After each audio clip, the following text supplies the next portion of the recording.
Thank you. Good morning, members, and welcome to this meeting of the Education and Learning Committee. The meeting is being live streamed and will be made available on the Council website for public viewing. Could I remind members to follow the good practice guidance, which includes muting microphones and switching off their video when you are not addressing the meeting. Should you wish to make a contribution to any item, you should write "Speak" in the Teams chat function, and you will be invited to speak in order about new issues. Should your question or issue be raised by a previous speaker, please withdraw your request so that we deal with business as efficiently as possible. The usual standing orders apply, including that any votes will be undertaken by roll call. If any member has to leave the meeting for any reason, can I remind you to either leave the Teams meeting for that period of time, or you could write "Leave" in the Teams chat function and then join. This will allow us to monitor member presence. Can I ask the clerk to confirm said and approve remote participation? Thanks, Chair. Morning, members. We've got 21 members present. I have 2 apologies from Councillor McCammon and Robert McQuiston. Not present at the start, Chair, is Councillor Karen Crothers, Councillor Giusti and Councillor Tate. Thank you. Thank you, Trace. And I approve remote participation. Are there any declarations of interest?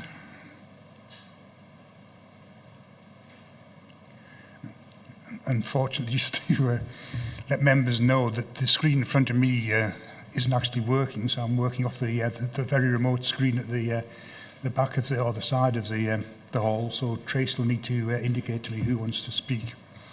Okay, so if you move to item 3, the minutes of the previous meeting on 7th of October 2021 for approval. Is everyone happy with that?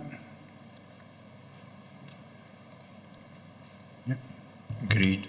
Okay, thank you. And moving on to item 4, Education and Learning Committee, Youth Council representatives. This is a report by the Director of Skills, Education and Learning.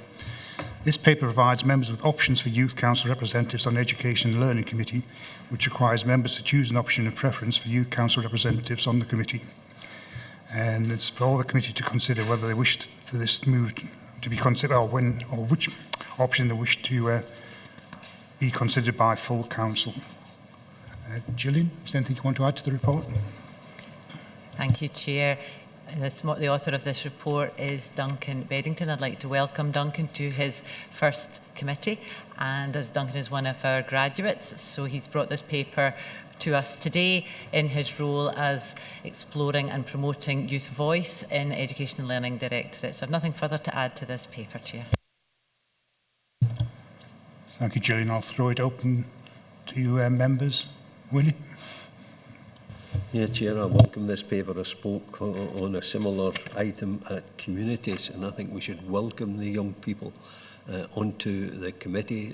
They spoke confidently at the joint full council and youth council meeting. They are very proficient in their contribution, and I would hope they would go for option 3 at the very least.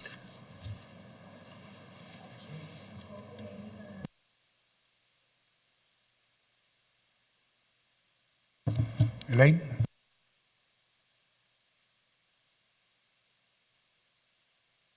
Thanks, Chair. I don't mean this as any sort of criticism of Duncan at all, but I am actually very disappointed at the length of time this is taking. You know, this was a commitment we made when we met with the full council on the 9th of September. It's bounced around between committees and subcommittees. It's now going to go bouncing back to the review of standing orders subcommittee, and it's unlikely to come to full council now until probably the March meeting, I would imagine, because the February meeting is the budget setting and not for normal business. And that will be 6.5 months. I mean, quite honestly, the Youth Council must think we're an incompetent bunch of old fogies. It's taken us that long to make this decision.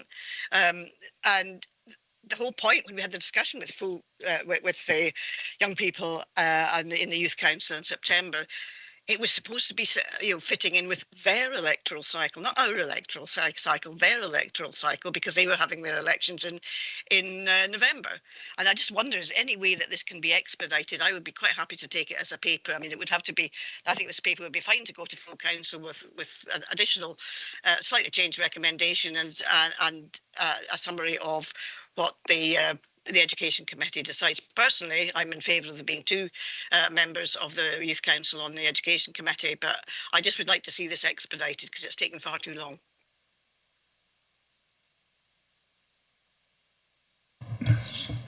Vlad, do you want to come in? Yeah, thank you, Chair. And yeah, in terms of the leader's comment, I take on board the timescale. I think because this is part and parcel of the overall review of scheme of delegations that we're carrying out, what we tried to do was, as much as possible, align it to that, as well as align it to the area committees consultation on their particular membership and youth council representative within that. So we have been doing our best to align it to the overall scheme of delegations review, which this would encompass an amendment to that, and therefore that's why it's going via the review of standing orders subcommittee, which is the subcommittee that's delegated for that. And the first meeting that we had for that purpose agreed to consult with the Education Committee, and thereafter the plan was for that to go back to the Review of Standing Orders Committee and to align it to the area committee's responses that we've had, so that we could have all of this aligned and in a uniform manner amend the scheme of delegations. That was the thinking behind it. However, absolutely recognise if members are minded for this to go straight to full council for a decision, it can do so. The only word of caution I would give is that we are carrying that bigger review of the scheme of delegations, which this is a part of, and it includes changes to that scheme in terms of the representative within this particular committee, but also in terms of the area committee's side of things. So that's the only word of caution I would give. However, absolutely, members have ultimate decision making here in terms of how they wish to proceed. Thanks, Brad. I do think we are stuck in a futile cycle in batting this backwards and forwards. Tracy, you want to come in? Thanks, Chair. Just to add to what Vlad had said, obviously this was considered at the Review of Standing Orders Subcommittee last month, and it did go to a vote where members had proposed that it did go straight to full council, but the amendment was carried that it go to Education and Learning and then back to Review of Standing Orders Subcommittee for a decision. So I would have to advise members that we've already had a vote and a decision made where it was ruled out going to full council, so we wouldn't really be able to revisit that decision again because it only happened last month. And to send something to full council, we would have to agree to withdraw the delegation from Review of Standing Orders, which this committee wouldn't have the remit to do. So that would be my advice at this stage, Chair. One other option would be to convene a very quick meeting of the subcommittee. I've spoken to Councillor Davidson about this. Rob, do you want to come in? Chairman, thanks. Yes, I was indicating to speak on that very point because I absolutely concur with the position outlined with by the governance officer, and it accords with my recollection of what happened at the committee. I do share members' enthusiasm for this decision being made and for us being able to allow the Youth Council to make its appointments to this committee. So, I mean, certainly if it is at all feasible for us to have a single item agenda, a meeting of ROSO, given that a large number of members will be participating remotely, I would hope that would be viable in the time that we have. It would, if I've understood the government's position correctly, be a competent way forward and then allow the leader's desire for an additional paper at full council to go forward, and effectively close the loop on those matters. I recognise that's not exactly the process with regard to the wider review, but it would strike me as being a competent way of dealing with this issue.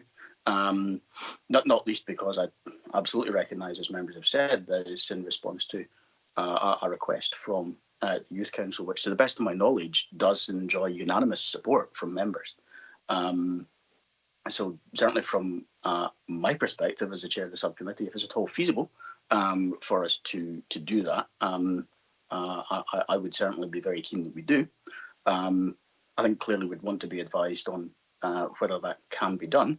But if it can, then I think that would allow us a way forward, which my assessment, until I am corrected, would be competent in terms of our standing orders and the decisions that we've already made. I think I will just reflect that some members might, when they made the decision at ROSO, have been under the impression that it wasn't being referred to education to come back to ROSO and then to go to full council, just based on discussion that we had at our pre-meeting, Chairman. But that is what it is, and we are where we are. If that's competent to do, and a slot can be found in the diary before full council next week, then I do think that would be a reasonable way forward, and it would let us make progress with this and fulfil the commitment we've given to the young people. Thank you, Chairman. Thanks, Rob. Vlad, having heard the feeling of the committee. Yeah, I absolutely recognise what's been said by all members that have spoken on this matter.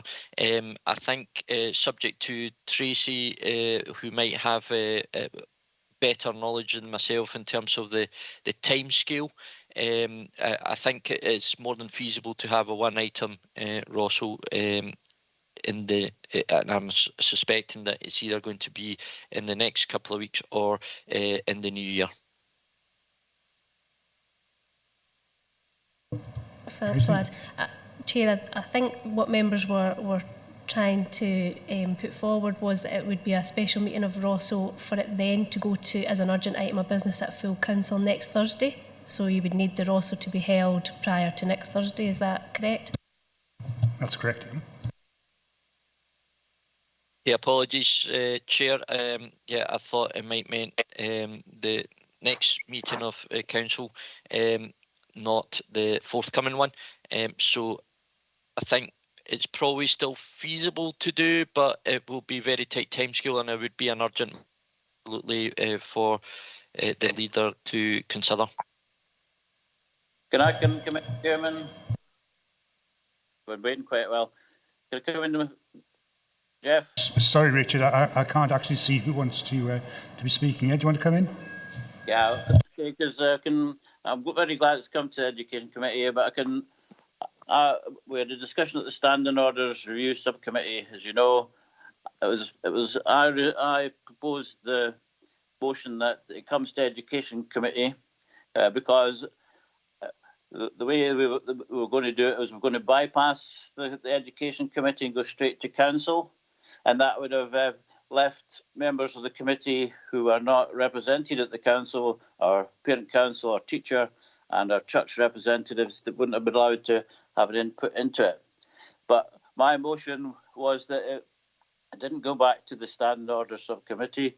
It went straight from the Education Committee to the full council for ratification, and I think that was implicit in my motion. And if we check the recording, I don't think there'll be anything to suggest that that was not the intention of the motion. So I think it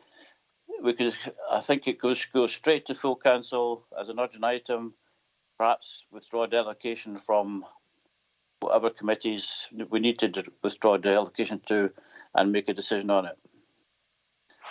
So that's my view. Thanks, Dick. Unfortunately, we've got a skip being unloaded outside the hall at the moment, which isn't helping things, the windows being open. I've got Stephen Thompson. Thanks, Chair. Yeah, I mean, I sort of share Councillor Brodie's recollection. I hadn't appreciated that we'd sort of agreed for it to come back to the Review of Standing Order Subcommittee. More the principle was that it went to the Education Committee first before going to full council. So, I mean, the recording will clarify that one way or the other. But in terms of the 6-month rule, I'm sort of wondering, is that just to be crystal clear, can full council decide to look at a decision of a subcommittee after, if it chooses to withdraw the delegation? I know the 6-month rule applies, but not in all circumstances. So I was just trying to figure out that if, should the will of the committee be that it goes to full council and the leader's happy to do that, is there room to do that within our framework, albeit, it might be an exceptional sort of case.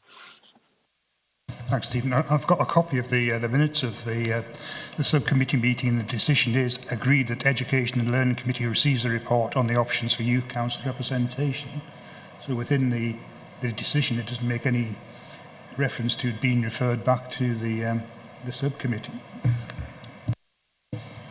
Thanks, Chair. I think within the report, it did include the report that went to review of standing orders at paragraph 3.6. It did say that feedback from the Education and Learning Committee would then be considered by this subcommittee, being ROSO, prior to recommendation to full council. So can we convene? I'm sorry, Vlad, do you want to comment on that? Yeah, I think just bearing in mind what has been said and in essence members' wishes, and it's quite clear from those that proposed the motion within the Review of Standing Orders Subcommittee what their intention was.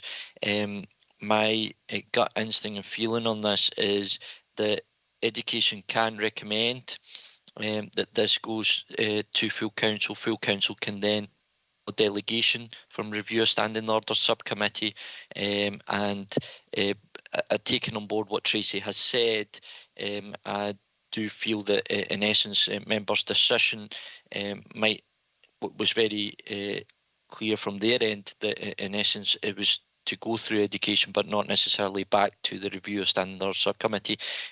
So rather than get bogged down in that particular issue, what I would suggest is if it goes to full council and full council's withdraws delegation, that would allow for that next stage to take place without a meeting of Review of Standing Orders Subcommittee, which I think would be possibly the best way forward. Yeah, I agree with that. Elaine, do you want in? I was just going to go to withdraw it because that's pretty much answered my question. And I just to say that if the Education Committee is so minded and the decision of the subcommittee was not, even irrespective of something being in the report, the decision, which is what we would not be reversing the decision of the subcommittee, because that wasn't in the decision that the subcommittee took. That wasn't in the vote. So I would be very happy for it to go to full council next week. And that means that the Youth Council can then select its delegates to sit on the Education Committee. Thanks, Elaine. I don't know if there are any more speakers. Well, Tracy indicates there isn't. So can we move to the recommendations? Can we note 2.1, the background for the Youth Council representation on the Education Learning Committee? Good. And can we agree 2.2, that would be option 3? And that report will go to the next meeting of full council, which is next Thursday. Great. Okay. Thank you, members. So if we move on to agenda item 5 on page 27, this is the Director's 6-month assessment of Education and Learning Business Plan in the 2019-2023 period.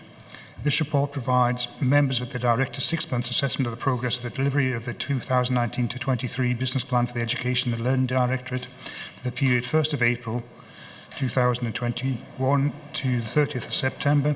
The report also provides more detailed information on health and safety performance. And Gillian's it's Jim Brown to speak to the report. Is there anything you want to add to the report, Jim?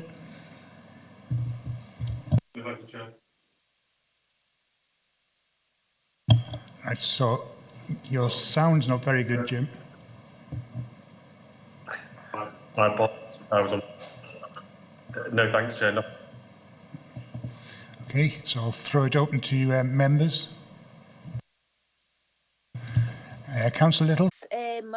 Page 33 to 34, the figures under raise attainment and be ambitious for all our children and young people.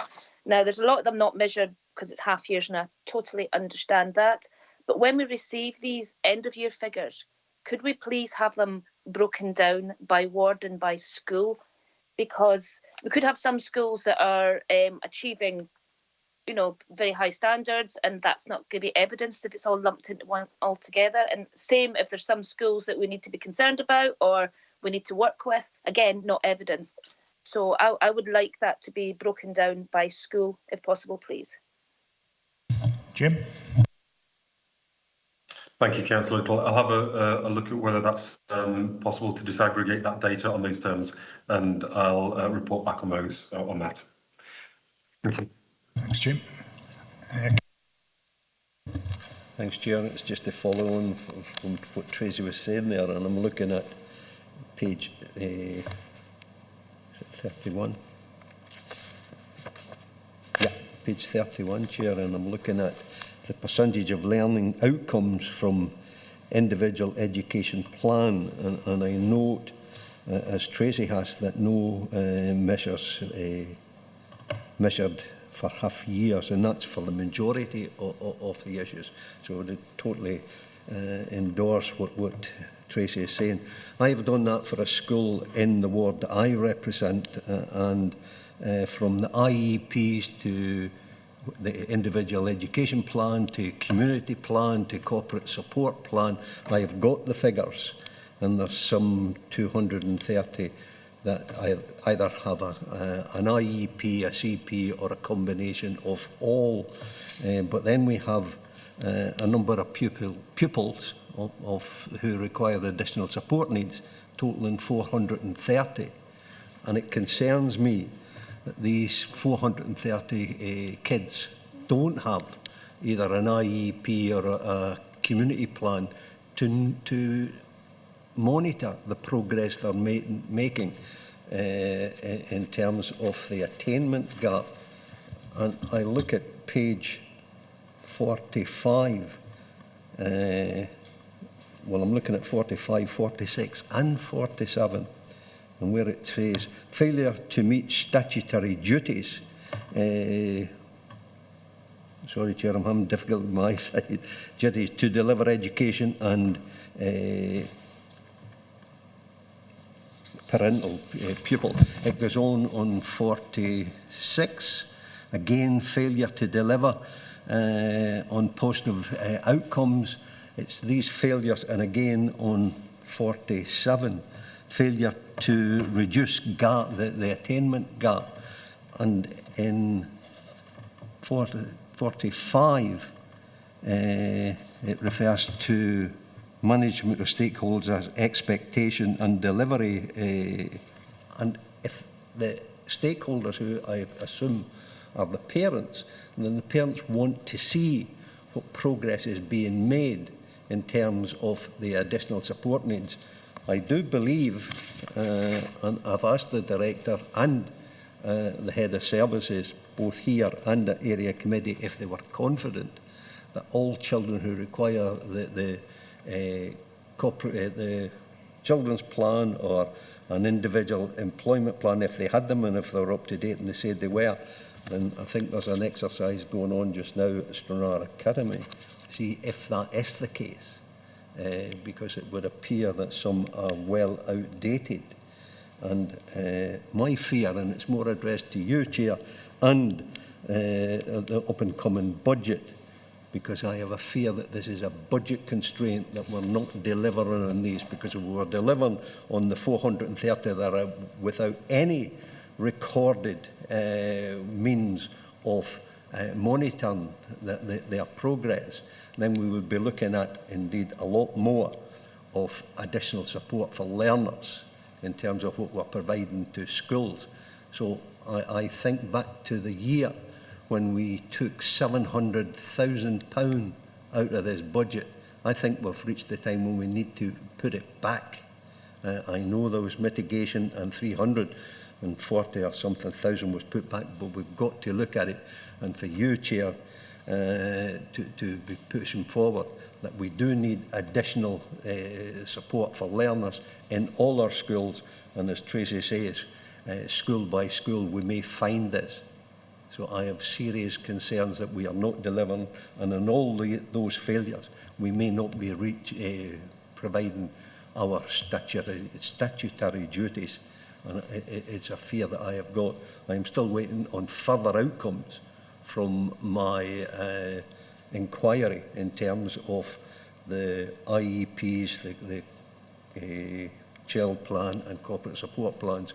So I think, Chair, for you and the Council, I think we've got to be looking at this in budgetary terms to provide the needs of these kids. In Stranraer Academy, the figures there are almost going to 60 and 70% of kids who need that additional support. Yeah, obviously the Cabinet Secretary is making the Scottish Government budgetary announcement this afternoon, and during the course of this month I think we'll find more in terms of the allocations, and we are in the budget setting process obviously in terms of allocating resources, which all groups can take part in, all political groups. So Gillian. Thank you, Chair. And absolutely our ambition, as you know, all members, is that all children, all 21,500 children in Dumfries and Galloway are safe and achieve their full potential. That's our Children's Services Plan ambition. And that particular indicator at a strategic level, because these are our strategic key performance indicators as a service, gives us a broad overview. But I understand that individual ward members and individual head teachers and indeed individual parents want to know that their own children are meeting their own outcomes, and that's why we're working, following your request, Councillor Scobie, to undertake a review of all IEPs, CPs and CSPs at Stranraer Academy, and that will be reported back to you in the timescale that we agreed. So absolutely, this is a key performance indicator in the broad sense for the whole service, but it is important that we have routes, and perhaps committees not the route for individual pupil concerns, but we have that direct with parents, and then we have a school review and being undertaken at the moment, and we'll provide that information to you by mid-January as promised.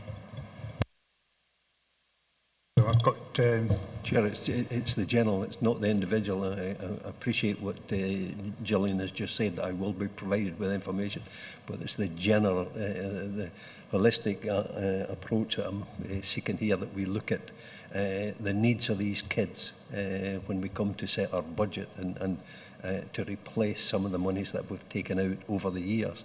I think we need additional money here, and Tracy highlighted that for the report to show individual schools ward by ward.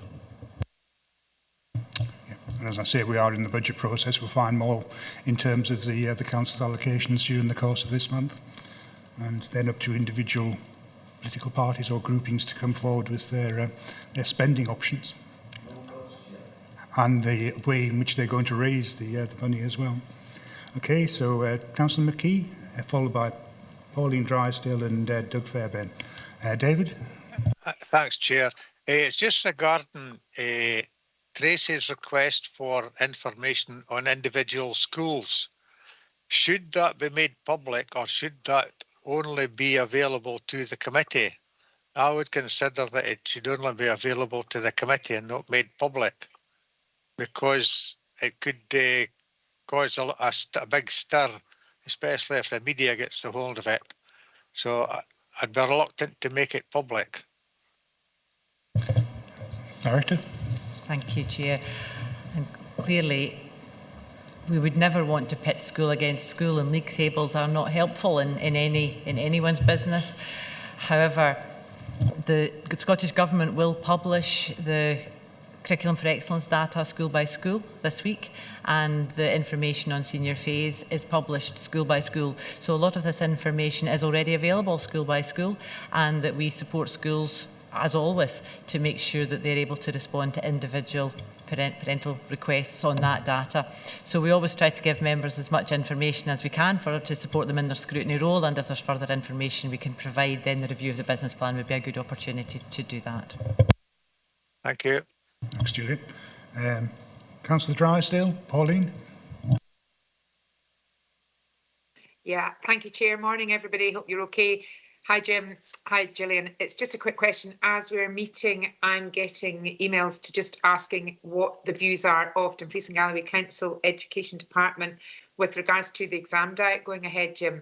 I know it's like looking into a crystal ball, and the last statement was made on the 18th of August by the Scottish Government, and it will depend on safety with regards to Omicron and the coronavirus variant, I'm assuming. But could we just have your assurance that you think that you will push at top level, if possible, for exams to go ahead, just so that we can assure our community councils and PTAs? Thank you very much.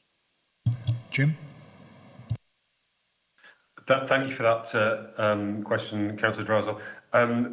What we know in terms of what we've done within Dumfries and Galloway is that the alternative certification models we put in place were extremely strong, and it gave me the confidence when I spoke with all the head teachers that the results they put forward were consistent with the evidence that they had for those young people. So what I can firstly say to you is the mechanisms we used were very, very strong. You're absolutely right. You started off there, Councillor Drysdale, by saying, you know, crystal ball stuff, this, isn't it? And so what I can do is I can report back to you when we know more, but I think we'll all hear the same information. In terms of what's best, well, what's best is to work within the constraints that, as you said, Omicron sets us. So, you know, I think I really can't give any more than that, I'm afraid, other than we will operate within safe parameters. And if we need to do so, we will do another excellent job of certificating using an alternative model, which we've done now twice with significant success. Thanks, Jim. Is that okay, Pauline? That's great. Thank you very much, Chair. Thanks, Jim. Yeah, obviously the situation is shifting sort of day by day, week by week at the moment, unfortunately. Councillor Fairbairn, Doug?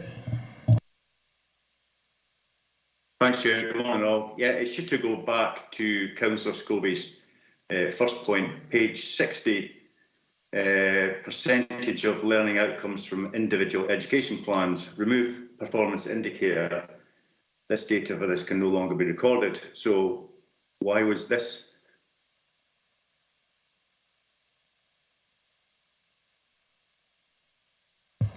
I can take this perhaps, Jim, but I know that there was a view that it wasn't the best way to measure whether or not it wasn't the best way to make sure we were meeting pupils' needs, and we needed to introduce more robust and more real-time indicators. So I think we have had this indicator in our suite for some time. It's not always met the needs of members, and we were looking to bring in something that was a little more granular and more regular than just on an annual basis. Jim? Apologies, I didn't get the end of the question. I think it must be my technology here. But as I understand it, what we're talking about is why we've chosen to remove a particular target. And Gillian's absolutely right there. Sometimes with a greater understanding of certain areas, we recognise that the targets aren't necessarily useful for describing. I think that word granular is right, the granular detail of a particular area of reporting. So I think that's right. We'll be coming back to look at how we might do that better, so you've got a better set of criteria on which to judge outcomes. So effectively it's been replaced rather than removed. And perhaps Councillor Scobie's inquiry might help us to develop a better indicator than a rather blunt indicator of the percentage of IEPs over the course of the year. And the work that we're doing locally may in fact inform us as to a better, more granular, more real-time measure for this.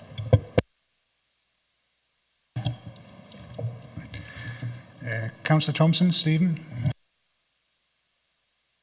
Thanks, Chair. Yeah, it's just in relation to, last year we put in a mitigation in place for small schools to use probationers for schools with a school roll between 19 and 25. But this was cost neutral, so it didn't actually feature in the budget apart from as a commitment to obviously as a council we support small schools, but also for schools that have a pupil roll between 19 and 25, that there would be a review of the implementation of the current policy rather than mitigation as part of the transformation programme. And I can't really see where this crops up either in the business plan specifically or in any of the reports that have come to this committee since the budget. So given that the next committee will probably be at budget time, is there any progress on that specific element of the business, which I thought we'd agreed as a council? And given that it's cost neutral this year with the use of probationers, does it have to go to budget if there's no implied cost? It's really just to find out what the best mechanism to keep track of that is. Thank you. Gillian or Jim? Thank you, Chair. I know that we have as you very well know, members, the Scottish Government policy of 25 in a composite class, and that a few years ago now we brought in, our local policy was amended in line with the national recommendation, but we've always tried to mitigate the small schools to ensure that they don't have a primary 1 to primary 7 composite with the use of probationers. So I don't have any further information for you at this point, but certainly once we have the pupil numbers confirmed, which is normally around March, we would work individually with the schools concerned who are falling between that 19 to 25 threshold to ensure that we efficiently use our allocation of probationers to mitigate against those multi-composite classes. Thanks, Julie. Is anyone else? Tracy? Or Stephen, you want to come back in? Yeah, just very quickly. No, thanks for that, Gillian. I do appreciate it's in line with national policy, but I think some people would argue about how that policy is interpreted, especially where composite classes is straightforward. But I think when the composite class is a whole school, I think that's where it becomes more sort of pernicious locally. But I think there's something about the year-to-year mitigation is kind of a fragile state to be in for small schools, and I know small communities do feel this. So I'm just sort of wondering, how can we, is there something we need to tweak within policy? And again, is that a budget matter, or is it something as part of transformation where the way we interpret national policy builds in a protection for small schools between 19 and 25 rather than a year-to-year kind of anxious spell as we wait for the sort of school roll numbers? Again, it's really just to find the best mechanism to go forward. Thank you. Gillian? Certainly, members, within the budget setting process, if you wish to go back to a threshold of 19 for the primary 1 to primary 7 for the multi-composites, then that would be at members' discretion within the budget setting process. I see John's also on the call. Jonathan? Thanks, Chair and Director. Just having some technical issues there, apologies for that.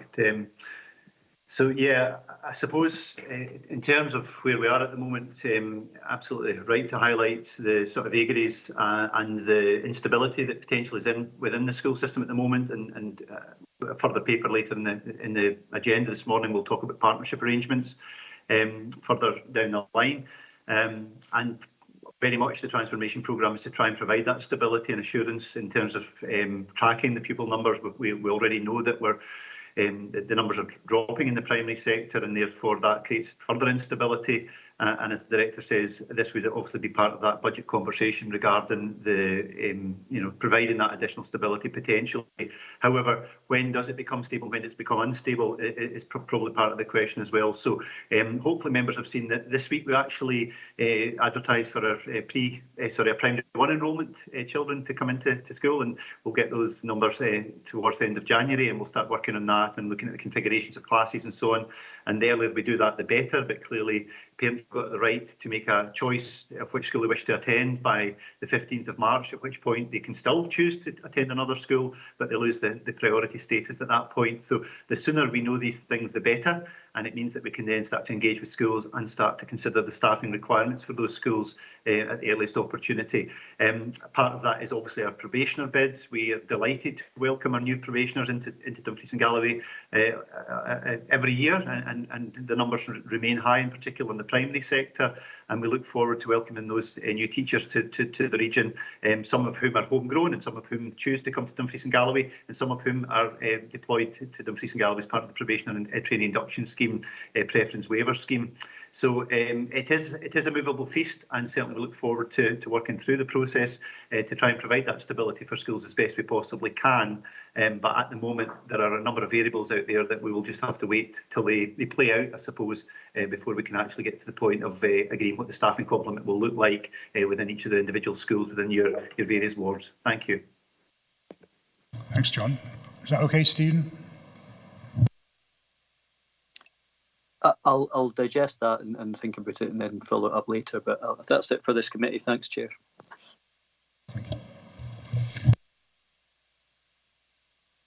Councillor Fairbairn, Doug? Thanks, Chair. Yeah, there's a lot of positives in this report, I must confess. I'll just, not to draw on them all, but anyway, page 62, number of schools and learners involved in junior road safety officers, new performance indicator.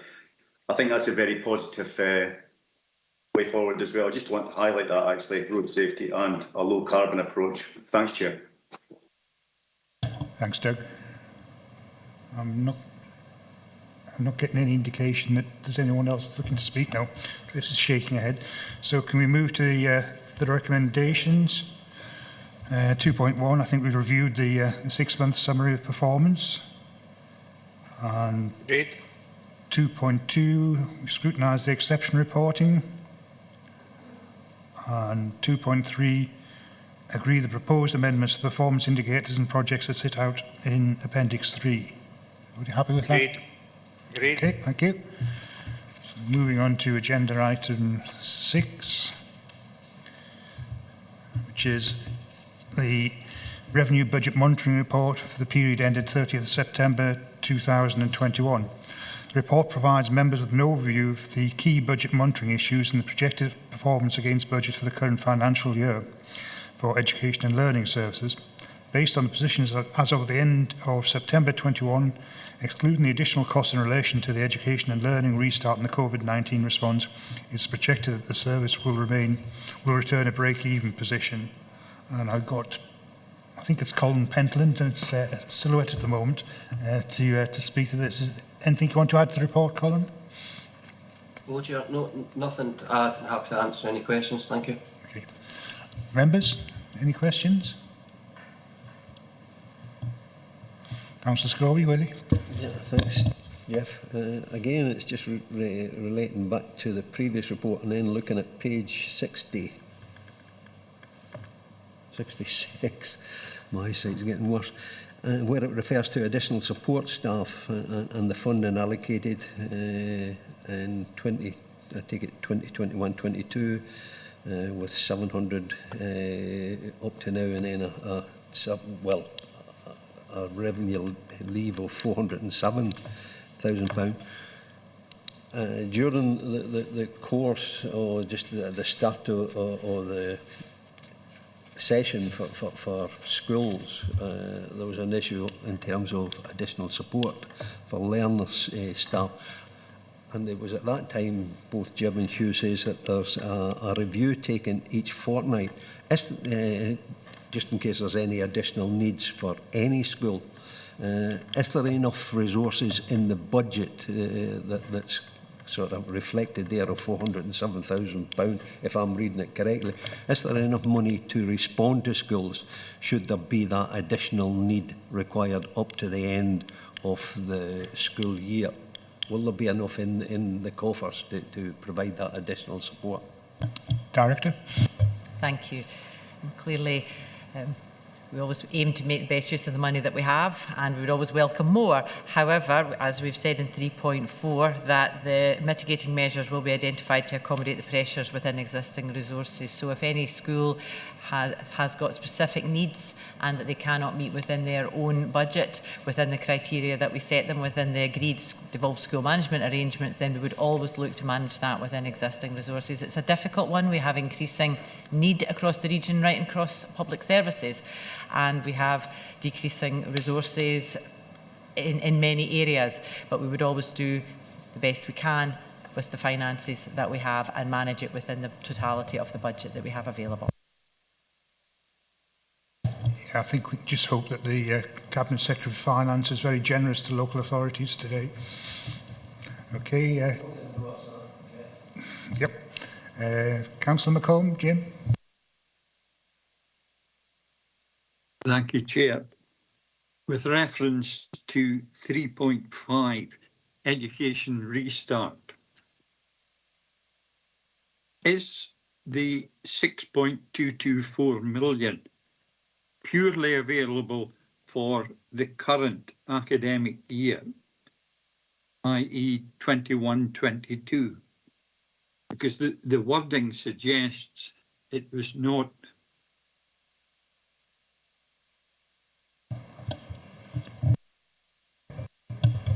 Colin, I'm sure you can correct me if I'm wrong, but my understanding was that no further funding has been identified into the 22-23 session, and this is the 21-22 academic session to which this budget refers.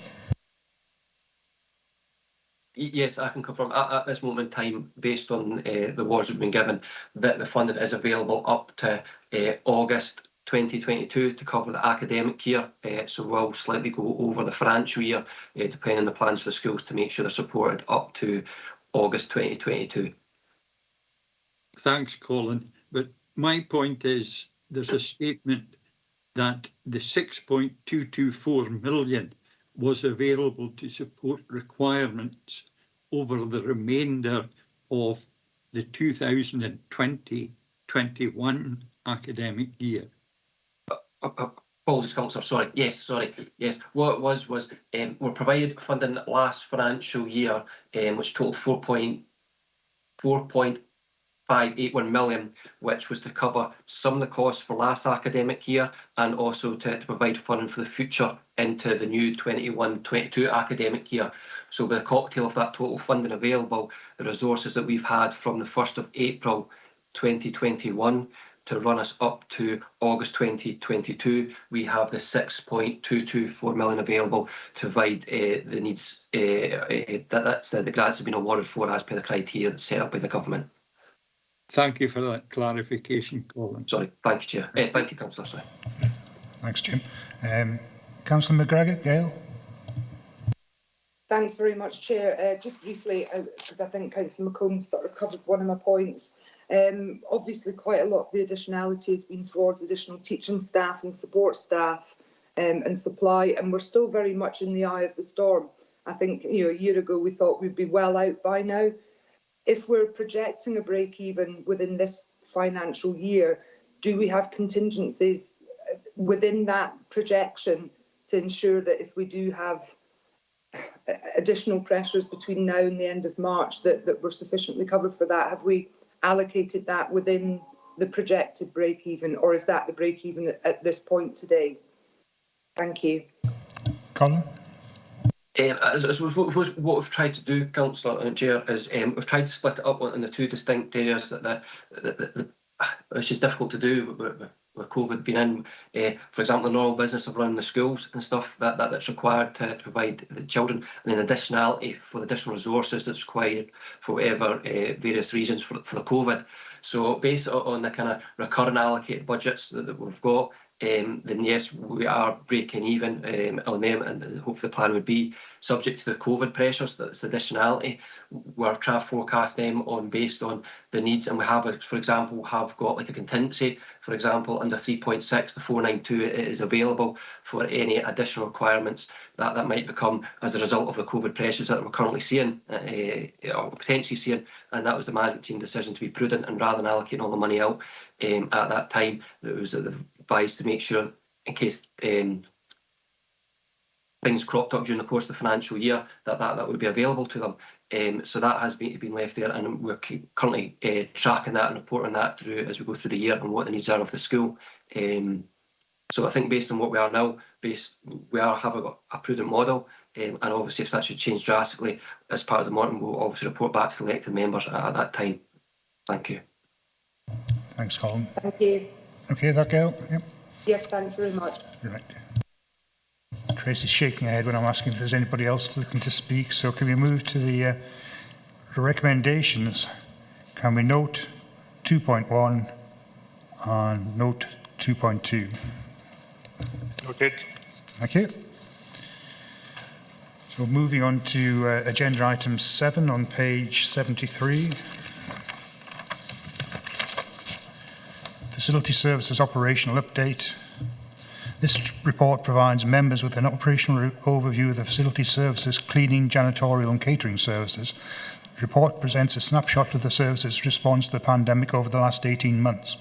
The report also highlights the ongoing challenges in relation to service delivery and pressures across all sectors, with the school meals service being highlighted with significant complex pressures due to new legislation and the COVID-19 implications.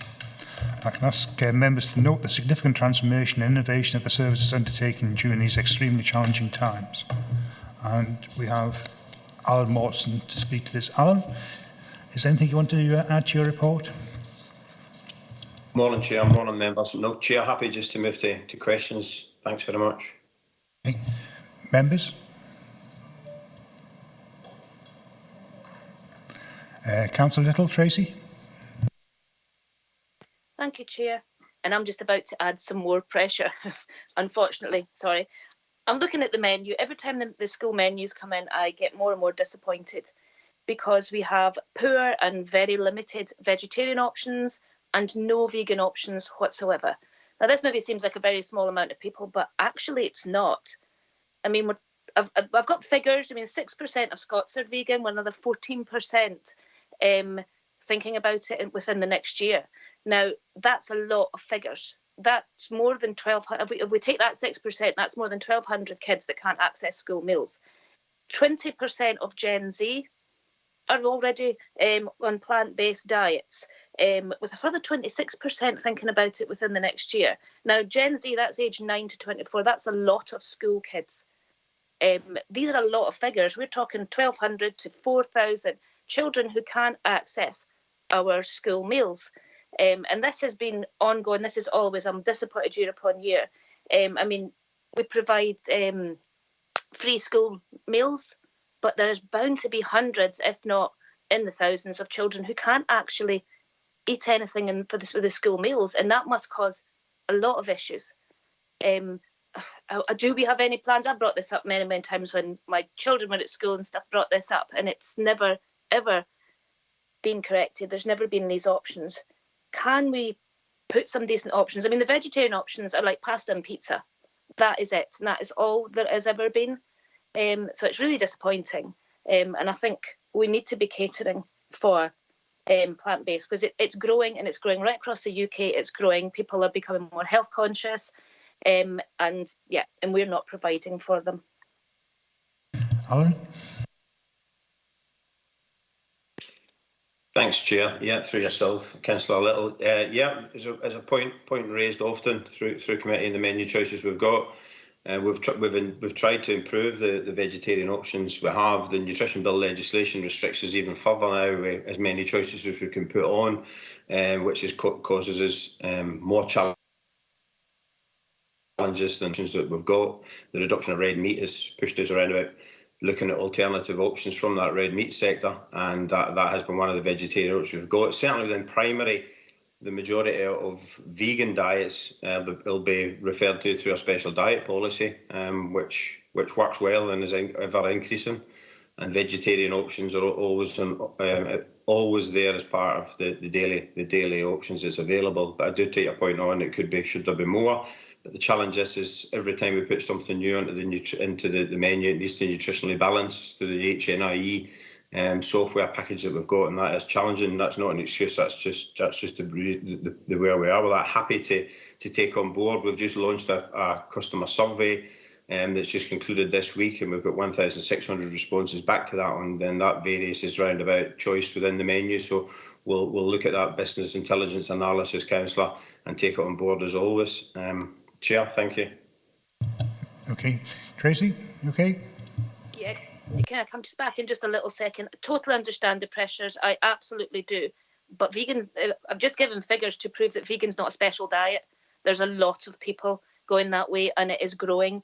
And I'd like to see proper, and it's not difficult to make it a balanced diet neither. It really isn't difficult. So I understand the pressures, but I also understand there's a lot of young children who can't have a school lunch. They can't have their free lunch. Their parents are having to pay for a lunch that they can't afford because there's nothing on there. And it's not a fad. It can be a health choice. It can be a way of life choice, but it can also be a religious choice, allergy choices, whatever. I just would like us to try a lot harder to provide better for vegetarians, but something for vegans. But I do appreciate the pressures that you're under at the same time. So it's not really a dig. It's just I'm always disappointed, and I'd like to see us do better in this way. Thank you, Chair. Thanks, Tracy. I've got Councillors McGregor and McComb to speak. So, Gail? Thanks very much, Chair. Good morning, Alan. It's in relation to universal free school meals at 3.4 on page 76 and 77. I mean, I suppose it's around managing aspirations as to when we can get this rolled out, and I note that some of it, primary 5's to come online in January, with 6 and 7 by August. Are we on target for that, accepting that it's going to take quite a lot of capital investment, but also additional staff costs and revenue costs that go along with it?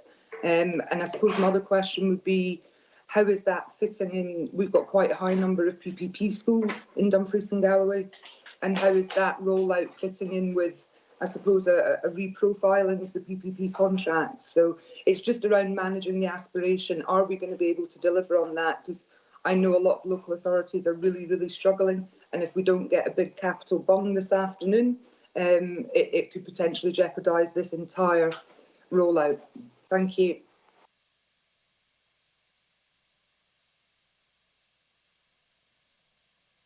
Alan? Thanks, Chair. Thank you, Councillor. I think what I can do is provide a very brief update. We met with Scottish Government about 2 weeks ago regarding they wanted a deep dive into our figures that we presented in late October. That meeting went very positively, and we're one of the few authorities which picked up as having done our homework, should we say, was the words that they used regarding putting our figures forward. That's 7.1 million and the revenue 3.8, I think it was, that we've got. Indications are that we will see reasonable capital coming in, was the feedback back from them. Whether we'll get what we requested will be determined, I guess, from today or the 20th of December when we get the figures through. What I can say is this: we met with them. We are reasonably confident. Certainly in January we'll deliver primary 5. What we have said is, to the Scottish Government, is 6 and 7 will be dependent on the funding that's received, and when it's received. We're putting in measures that should safeguard us round about that, but we certainly need capital investment to some degree. And what we've said to government is we will prioritise that depending on the funding that we get. We're reasonable that the funding allocation that we're hopeful it'll come in should allow us to cherry pick there and make sure that we can deliver 6 and 7. One of the bigger issues that we've got that's more concerning at the moment is recruitment. So based on the numbers that we're looking at, we're probably in the margins based on non-full-time staff, but looking for recruitment between 60 and 100 staff, depending on what the uptake will be. And that'll be really challenging. But we've put measures and we've got strategy in place ready for primary 5 in January. And from a school meals perspective, as the lead officer for that, I'm reasonably confident that we can deliver 6 and 7. What we would say on an interim basis, awaiting on probably continuous capital investment in that estate through probably the next 18 months then after, Councillor. So I think positively happy with where we are. Could have been better. Well, we're chasing our tail and funding. It's coming in really late. And the national groups, as you allude to, are across other authorities are pretty much holding their hands up and saying they don't think they'll be able to deliver on some aspect or other within that August. I think probably January is fine. But from a D&G perspective, I'm reasonably confident that we will be able to deliver the concept once August kicks in next year. Thanks, Chair. Thanks, Alan. That's looking pretty positive. Is that okay, Kate? Yeah, it sounds like you're on it, Alan, which I didn't expect any less, to be honest. And it is going to be a challenge. Just in relation to the PPP contracts, though, I mean, I'm not talking about anything that's going to breach your confidence, but we know that PPP contracts are notoriously difficult to modify, and not to mention the buildings could be challenging to modify as well. So that, you know, we've got, what, 12 schools that are PPP and D&G? Sorry, Chair. I don't miss that. Apologies, Chair. I don't think we should see any impact on that. The contract that we've got in place for the catering was potentially should be there to cater for the whole school anyway. So we don't see certainly any financial burden associated with that. Then PPP contracts. The issue around about capacity is the same in PPP or non-PPP, and that'll be down to the school management, and we're working at a local level for local solutions with schools to deliver that. So no unforeseen potential issues relating to PPP. Councillor McGregor. Thank you, Chair. That's brilliant. Thanks very much, Alan. Thanks, Alan. Jim McComb, Councillor McComb. Thank you, Chair. Alan, I note the comments you've made in 3.3.2 with regard to uptake, or I should say the decline in uptake. Are you suggesting that the overall level of pupil nutrition may in fact have dropped? Alan? Thanks, Chair. Councillor McComb. Yeah, what we're saying there is, Chair, is that through the whole complexities of issues that we've got through COVID and nutrition bill legislation, it's very difficult to ascertain what the impact is. But the decline in uptake, we've certainly are monitoring that on a weekly basis, and we can see a decline in that, and ultimately that'll be a decline in nutrition across them pupils as well. So the challenge that we've got is, and we've raised it with Scottish Government, is that COVID is masking potential what we would normally say is an impact of new legislation, because we actually can't define what one of the two is actually causing the bigger challenge that we've got. Certainly is behavioural change across many sectors, as we can see within leisure, and we can see within school meals as well. But the challenge is that the more pupils that don't eat within the schools, then the question needs to be asked is that them that we were feeding and now are not, is their nutritional diet worse or better than what it is, or was, sorry, what it is. And I think from the Scottish Government perspective, that's a real challenge for them at the moment, because ultimately the old legislation for a D&G perspective, we were sitting in the top 5 in Scotland for uptake. What I would say, even with these figures that we're presenting today, is we're probably still sitting within them margins, because across Scotland, some authorities have seen a decline of 40% uptake.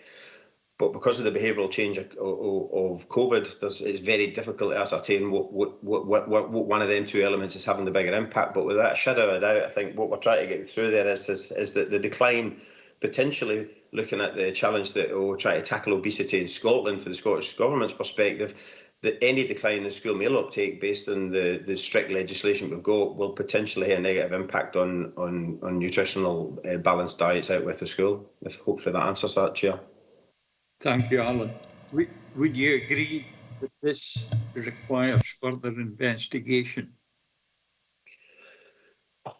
Yeah, I think at a later date, I think Scottish Government will undertake that. I think from a local authority perspective, because of COVID, we've never had such a strong national network of facilities management. I can absolutely say that from a catering and cleaning perspective. It's unprecedented in my 16 years in local authority, how well gelled the 32 authorities who came together in this, and I think we'll use them national networks and we are currently using it to pressure Scottish Government. I think Scottish Government are watching very closely around about does there need to be a review on this moving forward. We push in at the moment to put the Scottish Government's positively on the side is that they've came back to us of late of this week and said they understand that they actually getting the supply of the products that are nutritionally compliant, because of all the supply issues we've got at the moment, is really challenging, and they're hoping to push something through, I think, Holyrood over the next month, or certainly after Christmas, about offering us some flexibility within the nutritional legislation regarding really challenges about getting the supply. I think certainly once we can get clarity about, as I say, that behavioural change in COVID, not masking what the impact has been in the new legislation, then I certainly think it's got to be a position that we need to review, because the challenge is, if nationally we see a reduction in numbers and uptake in school meals, then there needs to be a question asked, has the legislation been successful or unsuccessful? Thank you, Chair. Thank you very much. Thanks, Alan. Thanks, Chair. Councillor Fairbairn. Doug? Thanks, Chair. Morning, Alan. It was just going to reiterate what Councillor McGregor said, so Gail's covered that point very clearly, and you answered it very clearly as well. No, it's just to thank you, Alan, and the team throughout the last 20 months, the service you've provided in these challenging times. And just to really note 3.3.3 and the work that you're actually doing within that, that's contained within that paragraph in relation to the surveys and engaging with the community and the parents and the people's want. So, yeah, thanks, Alan, and thank you, Chair. Thanks, Doug. I've got an additional recommendation, which I think will sort of cover what you've just mentioned. I've got no one else. Oh, sorry, we've got Pauline Drysdale. Thanks, Chair. Yeah, thanks, Alan, for all the work you've done during COVID. I know it's been pretty stressful with all the new regulations. Could I just come back on Councillor McComb's valid point and ask you a question? With regards to the new app that was piloted at St Joseph's College, Alan, did that improve the uptake or did it reduce? I'm assuming it was improved with the new app, and that's why we're rolling it out across the region. And I know you're going to try and get it all implemented by the end of the financial year across all the schools. So possibly next year, it would be interesting to see some figures as to the improved uptake or the decline either way. So if you could just let me know what happened at the St Joseph's College with the app when it was launched. Thanks very much, Alan. Thanks, Chair. Thanks, Pauline. Okay, I'm not seeing anyone else looking to speak, so can we move to the recommendations? Can we note 2.1, the additional cleaning and janitorial hours, 2.2, the estimated weekly cleaning costs, 2.3, the new nutrition bill legislation, 2.4, the negative impact on uptake has been highlighted, 2.5, the universal school meals expansion, 2.6, the budget pressure. And could I suggest an additional recommendation? I think it's been touched on by some of the people who've been speaking. An additional recommendation that this committee thanks the facility services staff for their dedication in order to deliver high quality services during this very difficult pandemic period. Would everybody be happy to endorse that? Agreed. Okay. Good, Chair, yeah. Okay, thank you. So if we move on to agenda item 8 on page 83, this is the standing property building school asset class update. This report provides members with information on the net spend position as of the end of September 2021 for capital expenditure within the school asset class inclusive of 1,140 hours. The report also brings to members' attention projects that have seen a level of financial movement across financial years, with details at a national level around the challenges the construction industry are currently facing. Finally, the report brings for members' consideration the Council's Capital Financial Code and the levels of delegated authority.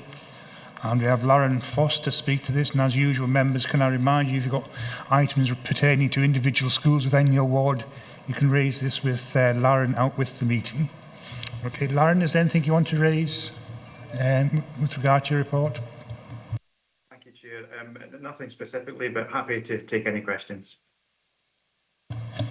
Members, I've got Councillor Dempster. Jim? Thanks, Chair. I will refrain from mentioning a school in my ward, although I've written to Lauren about that and I will get a reply in due course. My question is, though, this school has been without a kitchen or domestic science department for 6 months, which is bound to have adversely affected every pupil that were taking that particular subject. Do we not have a policy, a council policy, that then that makes provision to make sure that that type of teaching can be conducted elsewhere during the time that these departments are out of commission for. In my school, it's been a substantially long time, and far more than anyone I could think would consider to be reasonable. So it's how we make alternative provision to make sure that these children continue with education in appropriate fashion whilst we wait for the issues highlighted by Lauren in 3.3 to be resolved. Thanks, Chair. Thanks for the general question, Jim. Lauren? Thank you, Chair. It's a good question. I think it's a difficult one because all of these instances are so bespoke that you need to sort of deal with them as they come along on an individual basis. But it's part of the school's contingency planning to have procedures in place should, for example, the whole school not be available. And when it comes to individual departments, the same should be said. Now that, in some instances, is very easy to move them around the building, but when it becomes a specialised area, like, for example, the Home Economics Department, that's much more challenging. We did and have and will continue to work with the school around what can be put in place, and there were offers on the table to work with a secondary school not too far away from the one that we're discussing, and also the bridge in Dumfries has facilities to do that.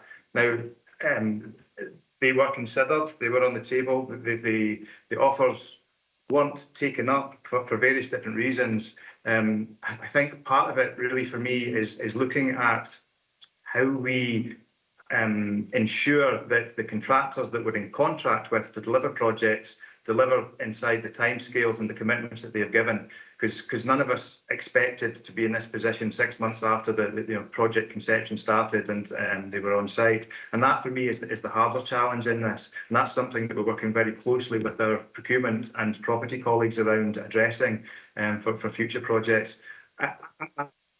That we're operating in just now is really complex due to COVID reasons and the impact that's having on workforce, material availability. And it's really disappointing that our school's been without this facility for such a length of time. And it's something that we do want to try and mitigate moving forward in the future. So there's lessons to be learned in this and something that we'll factor into future projects. And I will come back to you specifically on this one, Councillor Dempster, and to give you a revised timescale for when the work will be completed. Thanks very much for your indulgence, Chair, and maybe a good example of why local trades might be a better option in the future, but that's for another day. Thanks, Chair. Thanks, Jim. I've got Councillor Young. John? Thanks, Chair, and thank you for your report, Lauren. Could you please give some clarification on the last sentence on section 3.4.2 on page 85? It reads, it is therefore suggested that an appropriate delegated limit for construction projects should be 50k or 20%, whichever is the greater. I'm a wee bit confused because supposing we have a very expensive construction project, say £1 million, so they can procure up to a value of 200,000. And secondly, I would have thought that procurement now follows the Central Council policy brought up through the Finance, Procurement and Transformation Committee. I thought there was central procurement now, so I'm surprised to see this in this paper. Thank you, Lauren. Lauren? Thank you, Chair. In reference to the scheme of delegation in this document, it's actually not to do with the procurement side of entering into a contract with a contractor or a developer. What it's doing is it's asking permission from committee for the service for Gillian as director if a project changes scope or there's an unknown abnormal issue comes along with an already agreed contractual value. We have the ability to allow that project to continue as long as the change in value is less than the 50,000 or the 20% increase. If it's beyond that value, we would bring that decision back to committee to approve that for us. What it's trying to do is to stop. So a project's live, it's happening, something comes along that was unknown, level of asbestos removal or whatever it happens to be. We would, in theory, have to stop that project until we had approval to allow it to continue spending it. So what this is trying to do is to allow an appropriate level of projects to continue on without coming back to committee for that approval level to be granted. I would add that this is in line with the Council's capital investment strategy, and it also mirrors the non-schools asset class, so it brings those in alignment in terms of the levels that are being requested for delegated authority. Hopefully that answers the question. Thanks, Lauren. John, you okay? Yes, Lauren, that answers the question fully. However, the last sentence is still a bit ambiguous. It doesn't really refer to an increase of an ongoing project, but thank you for that clarification. Okay, and I've got Kenny Pullen to speak. Kenny? Thanks, Chair. Lauren, this is just a very tiny point, but once a maths teacher, always a maths teacher. Page 83, the numbers there are talking about thousands of millions. Are those figures in billions? 3.1.1 talks about 3,616 million, which is 3.6 billion. Should that be a decimal point? Just a little thing, I wouldn't want accountancy figures to be off by a factor of 1,000 there. So that was all, just a very quick one, Chair. Thank you. Yeah, otherwise I think we've just blown the Scottish Government's budget, haven't we? Okay, I've got no one else looking to speak, so can we move to the recommendations? Can we note 2.1, the spend position? 2.2, the project variances and reasons for slippage. 2.3, the definition of the Council's Capital Financial Code. And can we agree 2.4, the delegated authority limit? And 2.5, note that if the delegate authority limit is agreed, the Finance, Procurement and Transformation Committee will be advised of this and the Council's Capital Code will be updated. Everybody happy with that? Yep, I'll take that as read.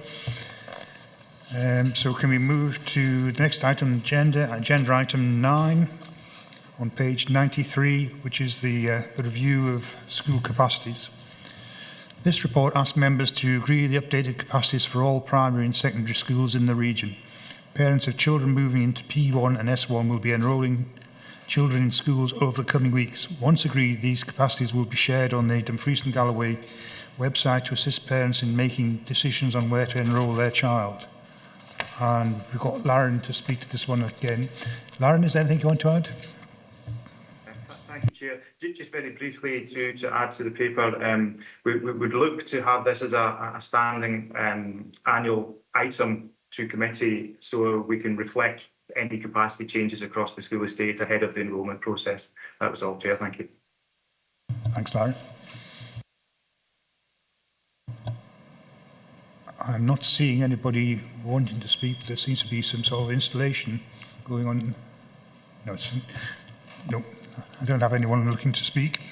Oh, sorry, Councillor Scobie. It's only a quick point, and I've looked at all the schools and the schools in the Ward 1 that I represent. I would hope that the review of school capacities takes in the 1140, what do you call it, nurseries as well, because that has an effect on school roles, capacity and so forth.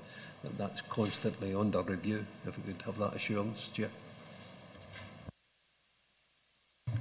Lauren? In terms of capacity calculations, it's purely looking at the number of teachers in primary and secondary schools and basing it on that calculation. The early years team and nursery capacities, in terms of how that's calculated, is governed by the Care Inspectorate, and they are included within the individual nurseries registration. So that's not something that we individually review, but it is something that's updated through the Care Inspectorate off the back of originally the 600 hours movement and then the movement to 1140. So yes, it does happen, but it's not captured in this paper specifically. Okay.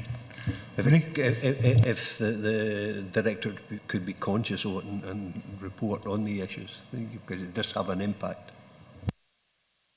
Gillian?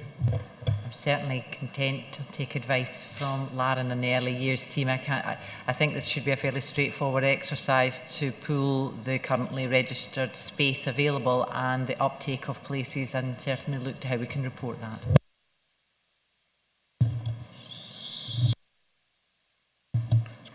I've got Councillor McComb wanting to speak. Jim? Thank you, Chair. Thanks for your report, Lauren. I trust, Lauren, we remain conscious of the detrimental effect high catchment figures have on population growth, how they can deter people from moving into a settlement if they find there are no places in the local school.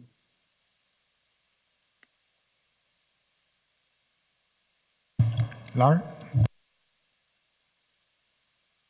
Thank you, Chair. It's a very precise science looking at the numbers that we have identified through the local development plan, school capacities and pupils actually in schools. But where it doesn't become accurate, where it becomes crystal ball gazing, is exactly that. People moving into particular catchment areas, making that choice to go to individual schools, and that's the part that has all the variances in it. And absolutely, it's something that we try our absolute utmost to be accurate on. But because of the variances in there, it becomes really difficult to manage the school estates to the right sizes and in all the right locations. The Director mentioned earlier on that we've got 21,000 children. We have 26,000 seats for children to occupy, spread across the whole authority. Buildings are very well populated and running at nearly 100% efficiency. Others are way lower than that. And that predominantly is down to parental choice. Now that's based on working patterns, that's based on experience themselves as people through the school, where relatives live for pick-up drop-offs, and those things, whilst we try and capture all of that intelligence to make sure we've got the schools the correct size for firstly the catchment area and the pupil population, but also the demand placed on that school. So it is something we're very conscious of. It does take a bit of time to react to that, as you can understand. An enrolment comes along, it takes a school over capacity. We need a period of time to be able to adjust. Gretna's a perfect example of this. We know the capacity has grown.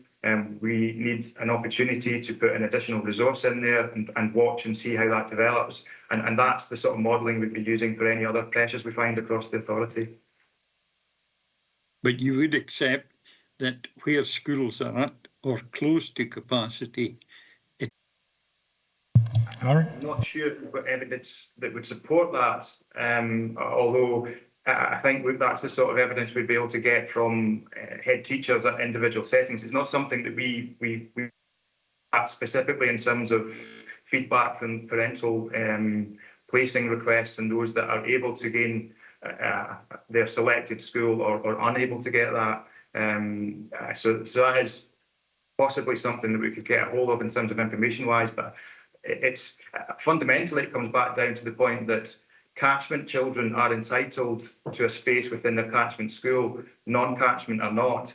And we look across the board, the majority of schools that are running at 100% have a high level of extraterritorial non-catchment children within the settings. So actually taking it back to are our schools the right sizes for the catchment? Fundamentally, yes. The challenge arises where there's a space within the classroom because we've already got a teacher there delivering to maybe 15 children. There's space for extra children to come into that are non-catchment. That's where the challenge arises. Thank you very much for your response, Lara. Yeah, I think the information in Appendix 1 is very interesting, particularly if you're a parent looking to see whether you should place your children as a extraterritorial, what the options or what the chances are of getting a second placement out with the catchment area. And I think the projections are that school rolls are going to continue falling because of the demographics in Dumfries and Galloway. And if you contrast that with other parts of the country where schools are at bursting point, it makes quite an interesting comparison. Okay, so I've got A number of speakers, Julie Irvin, followed by Jim Dempster and John Young. So, Julie. Thank you, Chair. Sorry, Lauren, just a quick question. It's just occurred to me just now with these figures. Has there been any impact on the capacity of schools with COVID? I'm conscious that there's a few schools where the staff rooms are so small, to maintain social distancing, they've actually had to use other spaces around the school and sometimes another classroom as a staff base. So has that impacted on these figures this year? Lauren? In terms of capacity calculations, no. The capacity calculation is purely based on the number of classrooms multiplied up to give us a utilisation of the school. Absolutely, schools have been flexible in the spaces available to do all of these things, whether it's additional dining, whether it's splitting classes up, whether it's using other spaces for staff room accommodation.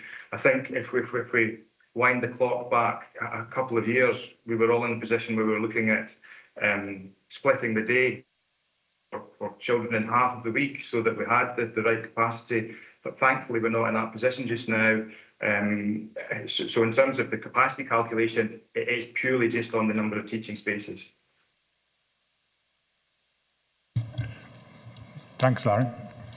Okay, so I've got John Young followed by Jim Dempster. John?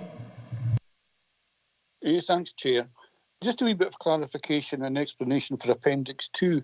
I note that St Joseph's College efficiency by catchment is just 6%, whereas the Northwest campus is up at 147%.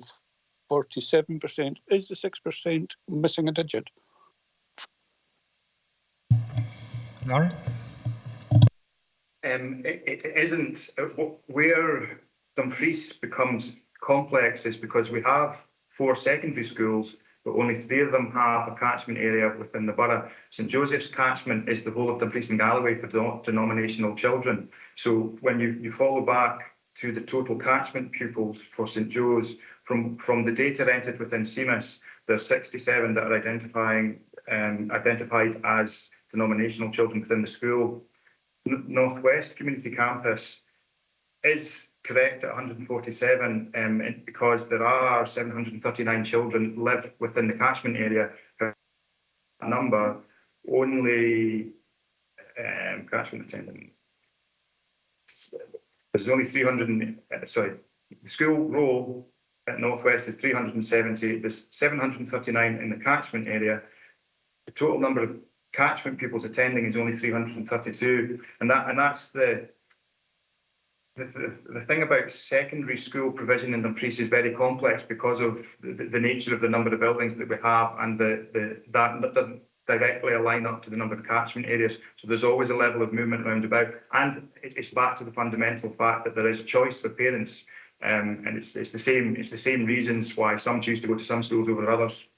But the 6% is, from a data perspective, is the correct value.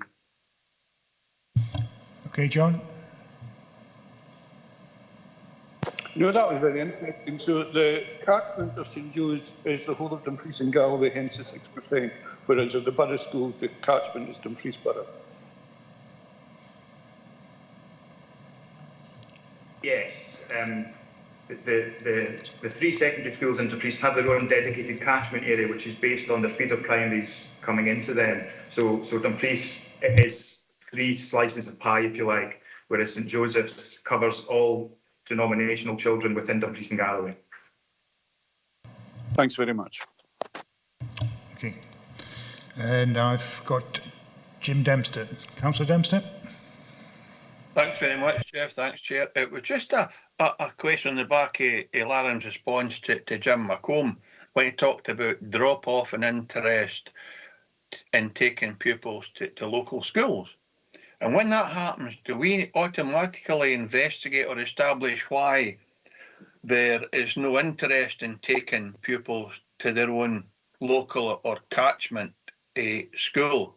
Is it poor teaching practices? Is it fabric of the building? Do we actually engage with the wider school population to establish why the reason is? Because it seems to me a bizarre situation that parents would want to take their children long distances to a school when there's one immediately close to the premises that should in effect be as good, because we don't get into the stage, and Gillian talked about it earlier on, we don't have a league table. We shouldn't be competing with each other. We should be providing the same level of education, the same quality and standard in every school, irrespective of where that might be located.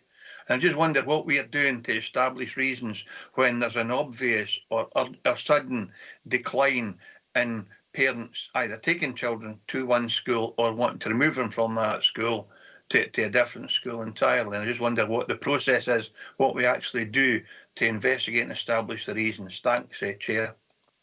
I think John Thin wants to respond to that. John? Thanks, Chair, and thanks, Councillor Dempster. It's a really good question, and actually I think what this report does, it exposes some of the challenges we face in terms of trying to ensure we've got the right estate in place for our young people, and making sure we're sort of investing in that estate and then tracking some of the changes in terms of the demographics that happen. And one of those challenges is, I suppose, parental choice, and it's part of that legislative process. We'd love to just explain to people that they have to go to a particular school. It would make our tracking and our work a lot easier, but we're not able to do that. And so therefore, with parental choice comes those challenges about the vagaries of why people choose particular schools to go to.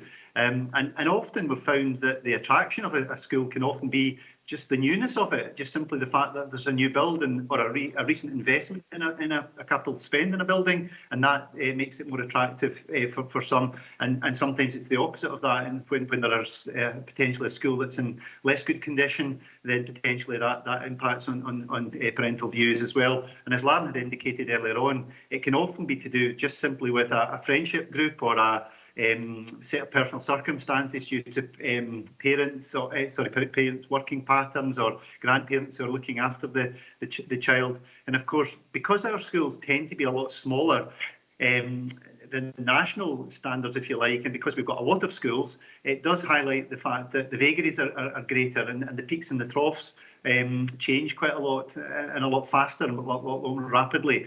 I mean, I do recall one of our schools which received, I think it was 5 excellence from an HMI report, and not 2 years later, the school had actually dramatically lost a number of children to that, just because of the demographics of that particular community in that particular area, and parental choice for other reasons. So it is difficult to do that. And I mean, what I always say to all of our parents when they're looking to enrol, all of our schools are equally good. And they've all got different strengths and different areas that they're working on. They've all got improvement plans to address some of those areas that they're working on. And so fundamentally, we would not ever tell a parent that a school is better, one school is better than another. They're equally good, and that's parental choice, and we have to live with that and work through some of those choices that parents decide to make. So I think it's a really interesting conversation to have at committee, but hopefully the papers expose some of the challenges that we face to try and ensure we're able to provide that parental choice and be able to invest in those that they're as high quality as we possibly can make them. Thank you. Thanks, Chair. Didn't quite address my question, but thanks, John, for the lengthy explanation. What I was saying was, when we learn that parents are taking their children from a school to another school, or when there are real concerns raised about performance, do we actually investigate and engage with people, or do we simply accept that parental choice allows parents to take kids elsewhere? Because it is important for the message to go out to the wider Dumfries and Galloway population that no matter what school a child goes to, the opportunities should be the same, and the individual school should, to a degree, be as good in terms of quality of product, fabric, educational standards as anywhere else. That was the kind of question. Do we investigate when things appear to be, for whatever reason, going awry? John? Yeah, thanks again for that follow-up question, and it's yeah, absolutely. I probably didn't answer it in the first response there.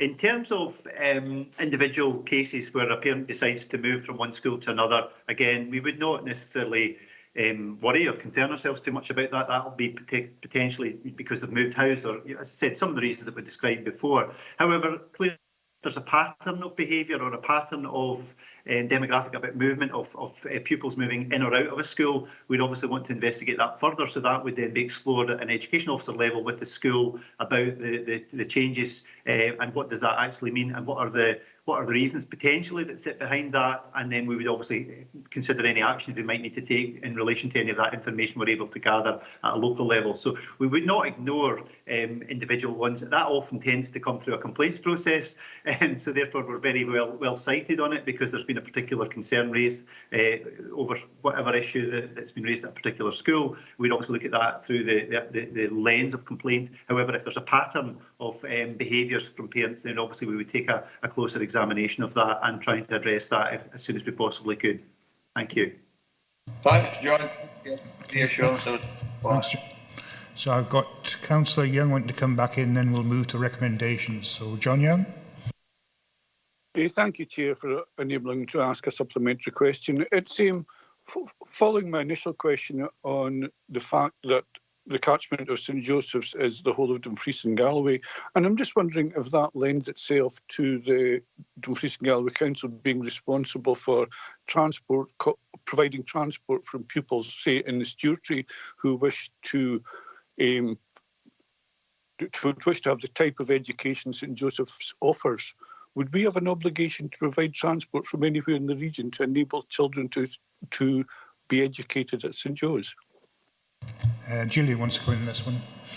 Thank you. It's a simple answer. I'll take the straightforward ones. Yes, absolutely. If they are registered Roman Catholic, so the 6% of children at St Joseph's who are registered Roman Catholic, and they are therefore entitled to move to their catchment school, and therefore we will pay for the transport for those young people.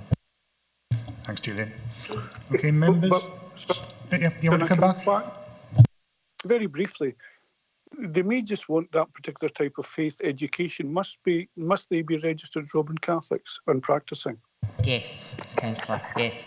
I know that a number of families may choose to attend St Joseph's College because it is a faith school, but they must be practising Roman Catholics to be entitled to transport to denominational school. Thank you. I appreciate that clarification. Thank you. So can we move to the recommendations? Can we agree 2.1, the updated capacities for primary schools? And 2.2, note the unchanged capacities for secondary schools. And 2.3, agree the admissions for schools in August 2022 are based on the capacities as set out in Appendix 1 and 2. And 2.4, note that officers have shared with head teachers the figures for their school and will continue to liaise with them should there be any capacity pressures as detailed in 3.5. Agreed.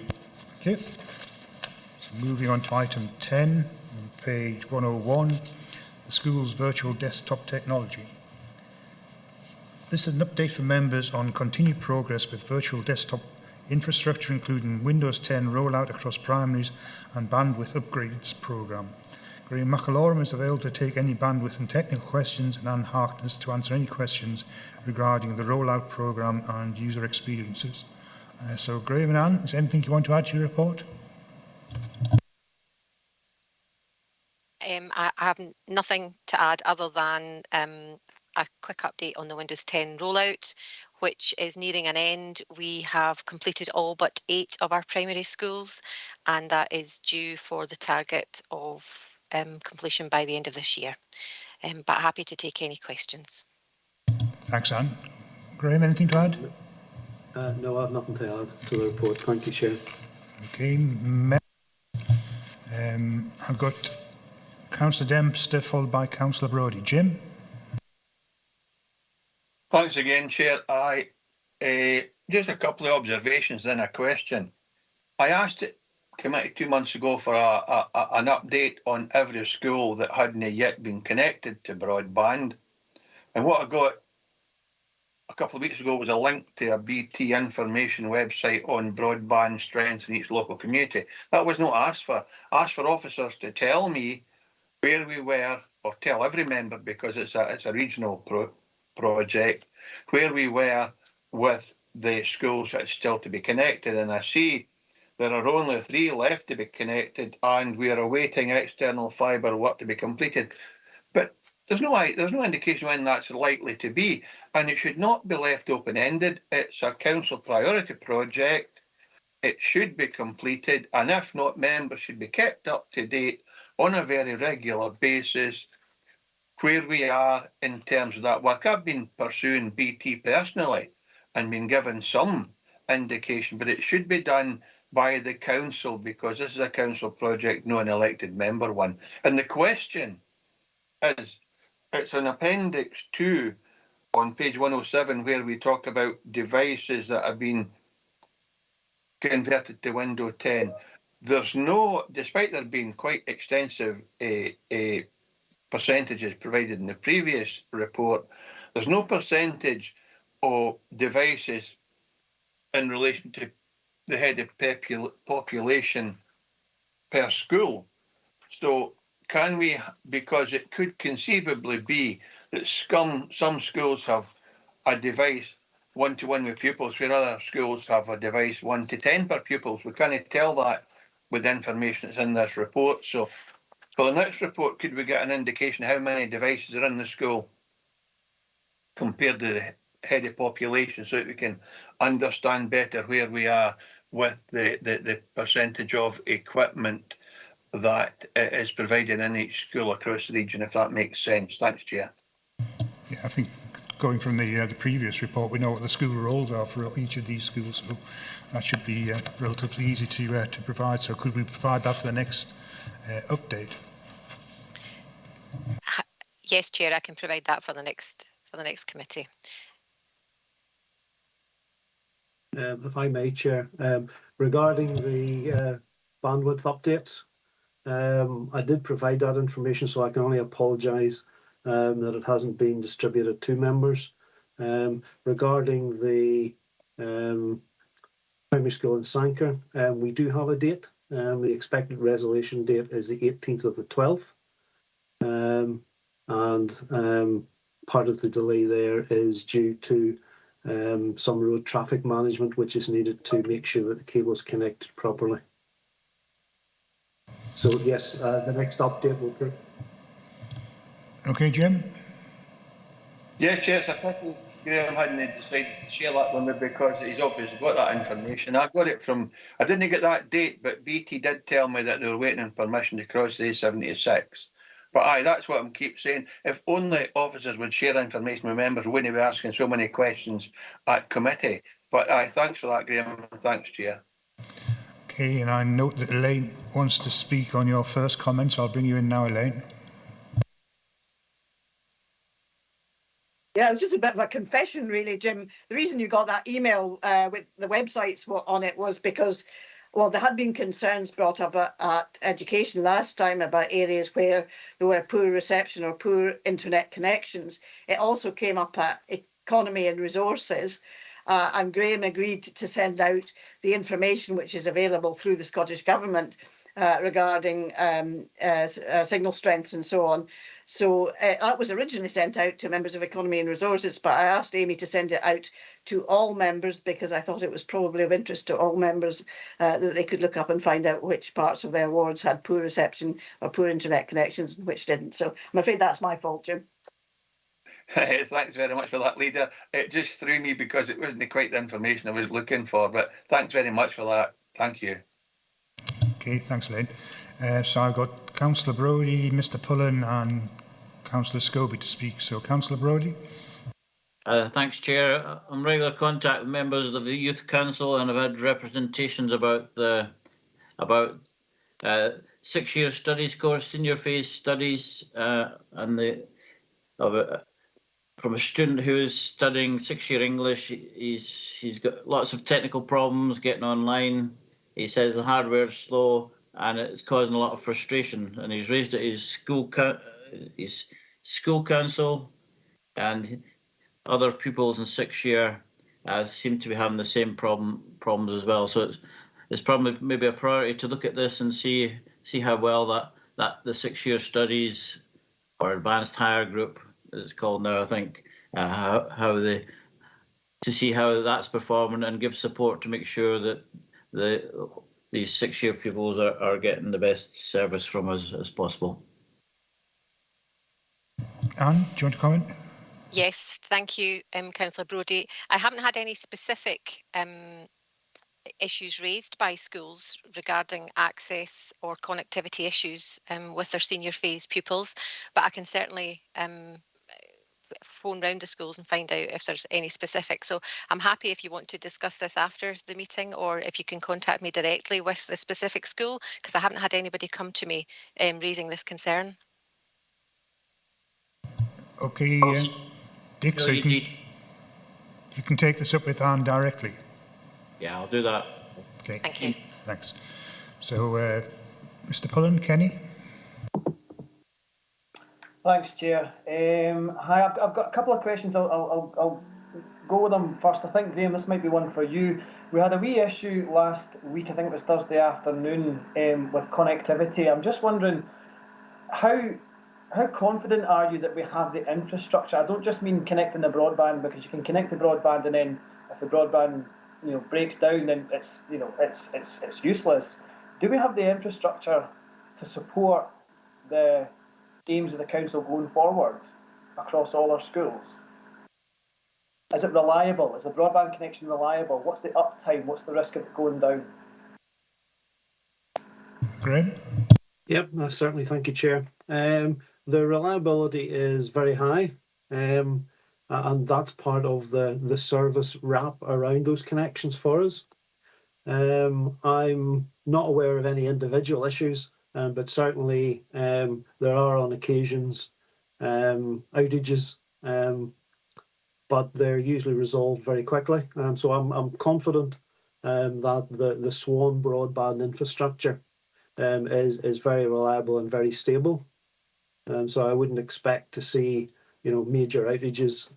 As I say, there are occasional ones, but they're usually resolved quite quickly. Thank you for that. With us moving to the virtual desktop, obviously that takes the pressure off the quality, I suppose, of the devices in schools. But we're creating a bit of a single point of failure there, aren't we? Because we're needing that connection to the cloud to maintain a service and to make sure that the schools are still running. If I go back to last Thursday, for example, I've been contacted by many teachers across Dumfries Learning Town certainly, and that Thursday afternoon was written off. Do we know as a service what the impact on learning and teaching is when these things happen? Because there was definitely an issue last Thursday, and it took out a lot of classes. Kids were not able to access materials because of COVID. Now a lot of things have moved online, and as soon as that connection breaks, we're stuck a wee bit. So what's the impact on learning and teaching when things do go wrong? For example, last Thursday. I know, Graham. Through yourself, Chair. Sorry, that's maybe not for you, Graham. That's maybe more a question for Anne. Yeah, I was going to suggest that. As far as the impact goes, as I say, we do have contracts in place to get those connections established as soon as possible. But yes, I appreciate there is now significant reliance on those connections and the connectivity that's provided. And we are still working with our providers to look at alternatives and backup alternatives to try and negate that as much as possible. Sorry, Anna, I didn't know if you want to come in. Sorry. Well, there's nothing else that I want to add to Graham's explanation around the connectivity, because there's, I'm happy to take questions around the user experience, but the connectivity issues, really, I can't add anything to that, Kenny. In terms of user experience, then just as a kind of example, you've got kids who, say, in computing and graphics and various other subjects have an 6-hour practical assignment to undertake, and they do over a number of periods and a number of weeks and things. I've got secondary teachers telling me that there are still frequent instances of it taking 20 minutes for young people to get logged on to the computer. Now, if they've taken that 8-hour assessment, chunked it up into maybe 6, 7 or 8, hour and a half, hour long sessions, and for each of those sessions it's taken 10, 15, 20 minutes to get logged on, that has a significant impact on that young person in completing their assignment in the class time. It may mean that they have to use extra sessions. That means that's time out of class, time out of learning, time out of revision for exams and things. What can we do about that? I mean, I know it's the perennial question, but in terms of those devices, there's clearly a lot of them not fit for purpose. I know you're installing SSDs on. It says many computers. I'm not sure if we can maybe quantify that a bit better, but the old-fashioned spinning disk is a very antiquated technology, but a lot of our computers in schools are still using that technology. And there is a big impact, I would say. And I know this was obviously discussed at the head teachers meeting recently, and I think head teachers were fairly consistent in the response that there is an impact. There's a significant impact on learning and teaching, and we need to understand better what that impact is. Yep. Okay. I understand. Thank you for that. And I'm sorry to hear that there's been a loss in learning time. As you know, we've had many discussions, Kenny, about the difficulties in Dumfries High School, and I'm talking, generally, obviously. I'm talking about colleagues across the local authority. Yeah. As you know, there's been a huge investment to date, and it's all aimed at improving and upgrading the ageing infrastructure. That is in progress. That journey is not finished yet, and until it's concluded, we're still going to have to tackle these issues as they come up. All the future developments that we have are targeted to each of our pupils having that better digital experience. That's what all of this investment is for. So the individual issues that you're having in Dumfries High School, I'm happy to talk to you offline, and we can see if there's any sort of interim arrangements that we can put in place to try and alleviate the issues. But as I say, these issues are also in Northwest and various other places as well. It's not just one school I'm talking about. I'm talking about various schools. Okay, so I'm assuming then that must be the connectivity across all schools. Suppose I'm referring to your ageing devices that you're talking about. So I'm happy to come and talk to you about that. I've already had a meeting with your head teacher. We have discussed options as I'm having these discussions with each head teacher. So again, if there's anything that we can do to in the interim to put in place that would alleviate these issues for pupils and staff, I'm happy to have that discussion offline. But it is part of a bigger picture, Kenny. As you know, I've explained what's happening, the investment that we've committed to, and it's not quite finished yet. It's like a jigsaw puzzle, and there's still a few pieces that we're still working our way through. I appreciate all the hard work and that you and your team are putting into this, but you have to acknowledge there's an impact across many schools affecting many kids. I've got John Thin and Jim Brown appeared on the screen, so is there anything you want to add, Jim or John? Yeah, could I just come in on this one? Thanks, Kenny, and thanks, Anne and Graham, for providing very helpful updates here. And I think that demonstrates once again the infrastructure that we're working within. And I think the other papers we've talked about this morning at committee have demonstrated the ageing framework and infrastructure that we have, and we're working really hard to try and support and develop that infrastructure, and IT is no different. And I think for me, we've got a very clear plan, we've got a very clear way forward, but we are designing a plane whilst we're flying it, let's be honest, and the young people that are in schools just now are part of those. They're the passengers on the way, and we know we've got a very skilled and talented workforce that will support their learning through challenges, and we'll think creatively, Kenny. And I know that that's what happens in our classrooms. We do think creatively to try and provide some of those immediate solutions for the young people if some of their learning's been disrupted, whether that be through challenges with IT access, or whether it be through COVID absences or storm damage to schools. Our teachers are well equipped and well skilled to be able to provide that support for our young people. Nobody wants disrupted learning, but sometimes, as I said before, we have to work through some of these processes to ensure that infrastructure is in place. And I'm delighted with the progress that the team have made. And I heard that you acknowledge that as well, Kenny. A really important plan moving forward, which will provide us with a first-class structure in our schools to allow that immediate access to IT, so that our children are able to follow that digital literacy strategy that's national, and also a local strategy on that one. So I'm really pleased with progress, and I think the report's to be commended, but we've still got work to do on this, so thank you.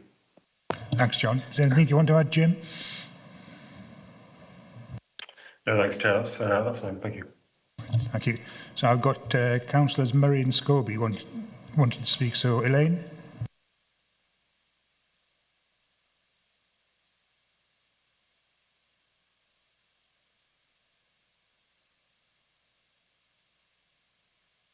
So I've got Councillor Scobie to speak. Yeah, I'll try again. This is not a criticism of Graham or Anne in terms of, but I see we've still got 4, and if you include Liswell, that's still the 5 to be connected. It's more the question on the rollout in general of broadband, and Jimmy Dempster has spoken, and Elaine likewise talking as well. So I did ask the question at the last Education Committee in terms of not within school, but when kids are at home. And we may face the same problem. I believe the First Minister is to make an announcement in January regarding the Omicron variant and what that could mean to the whole of Scotland in terms of where we would be. And it's really that, and it was interesting to hear Elaine say that it's not only raised to education, but I think she said the Environment and Resources Committee, or at least another committee. And it's that question of general rollout. If kids are having to stay at home, learn from home, and there is no very poor connection in general to broadband, and what was a priority for this council in terms of the rollout of broadband, and it's all very well to be pointed to a website, but the website only reinforces what we are being told for the many people and the effect that has in schools. So it's back to the general point, and I know you say that asked for a report. I asked for that report and was directed to the website. So I think for a council, we've got to be looking at it in terms of how the programme is rolling out in general, what effect it has on our kids who are learning from home, and it affects their education as an example, so that we can put some emphasis on the general broadband and the rollout of it to areas that are getting poor connections, Chair. But I think that's out with the remit of this committee. The remit I'm asking, Chair, is that it would have an effect on kids who are learning from home or who have to do home study and canny access. So it does affect this committee in terms of its role in education. Director.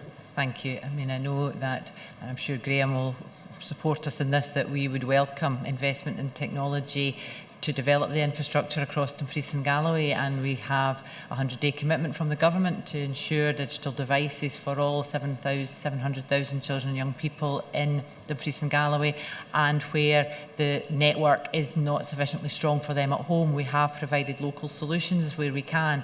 So it is a complex jigsaw. We want this to be as fast and easy access and digital infrastructure for all young people, and we're working with Graham and his team and with our national delivery partners to try to do that. Okay, so can we move to the recommendations? Can we note 2.1, the progress to date on bandwidth updates, and 2.2, progress to date with virtual desktop? Happy to note? Yep. Okay, so if we move on to agenda item 11, on page 109, the development of Dumfries and Galloway Council Children and Young People's Music Strategy Final Strategy Report.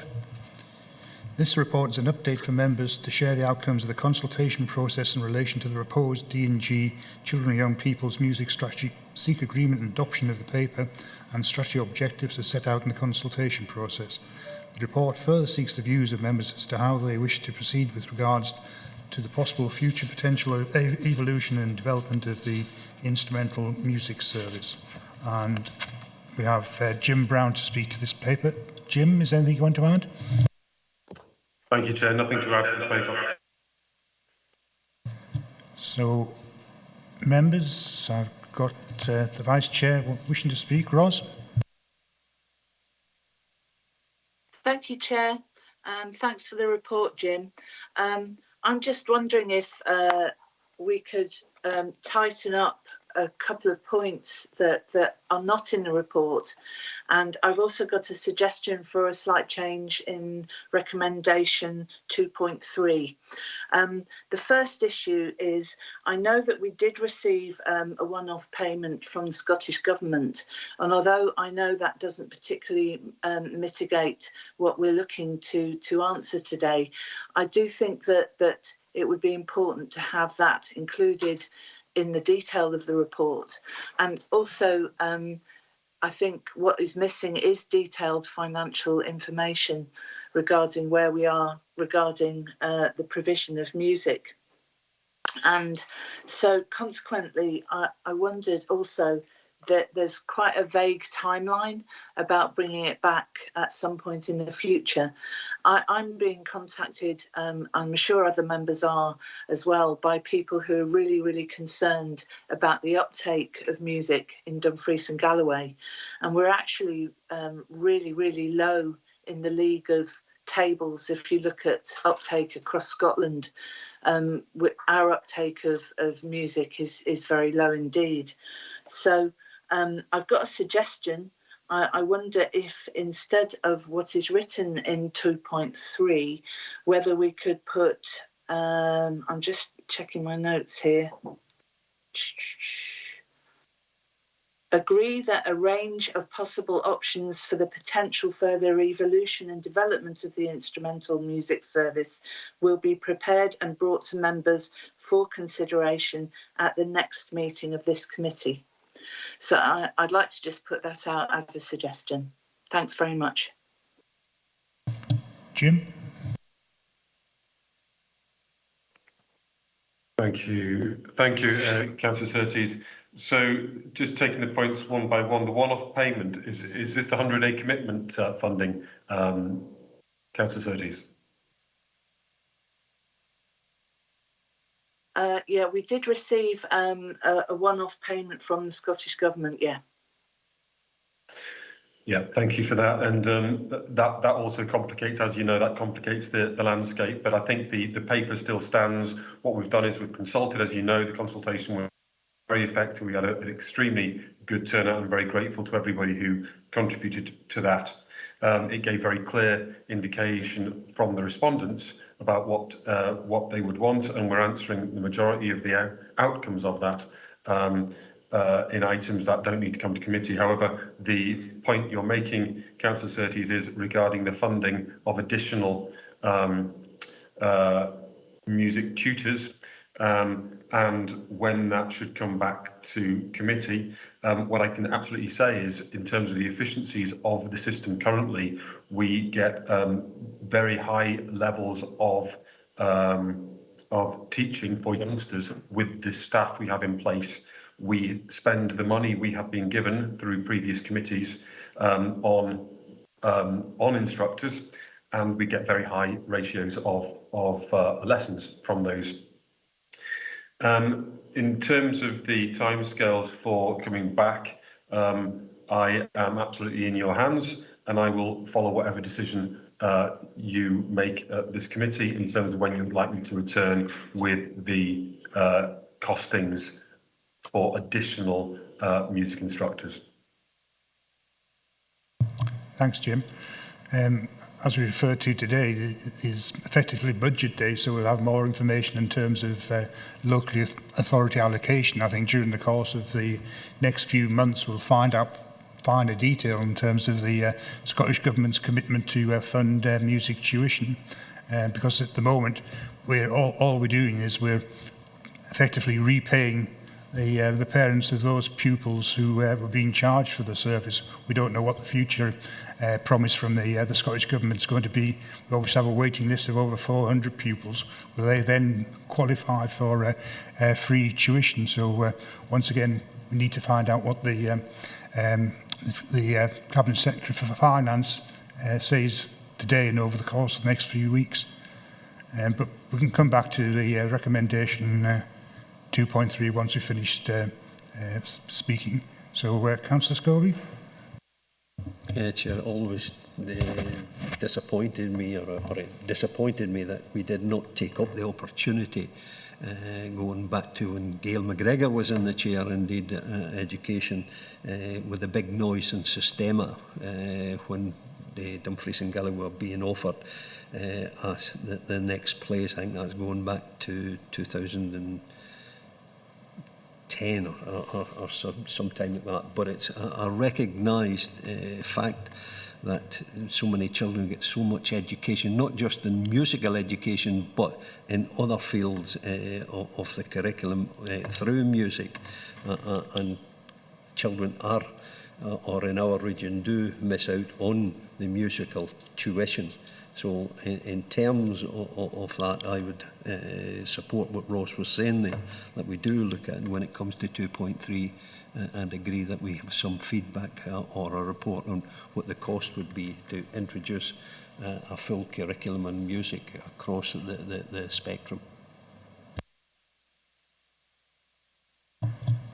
Yeah, I see Tracy's requested, Ros, that you paste your proposals into the chat line or email Tracy.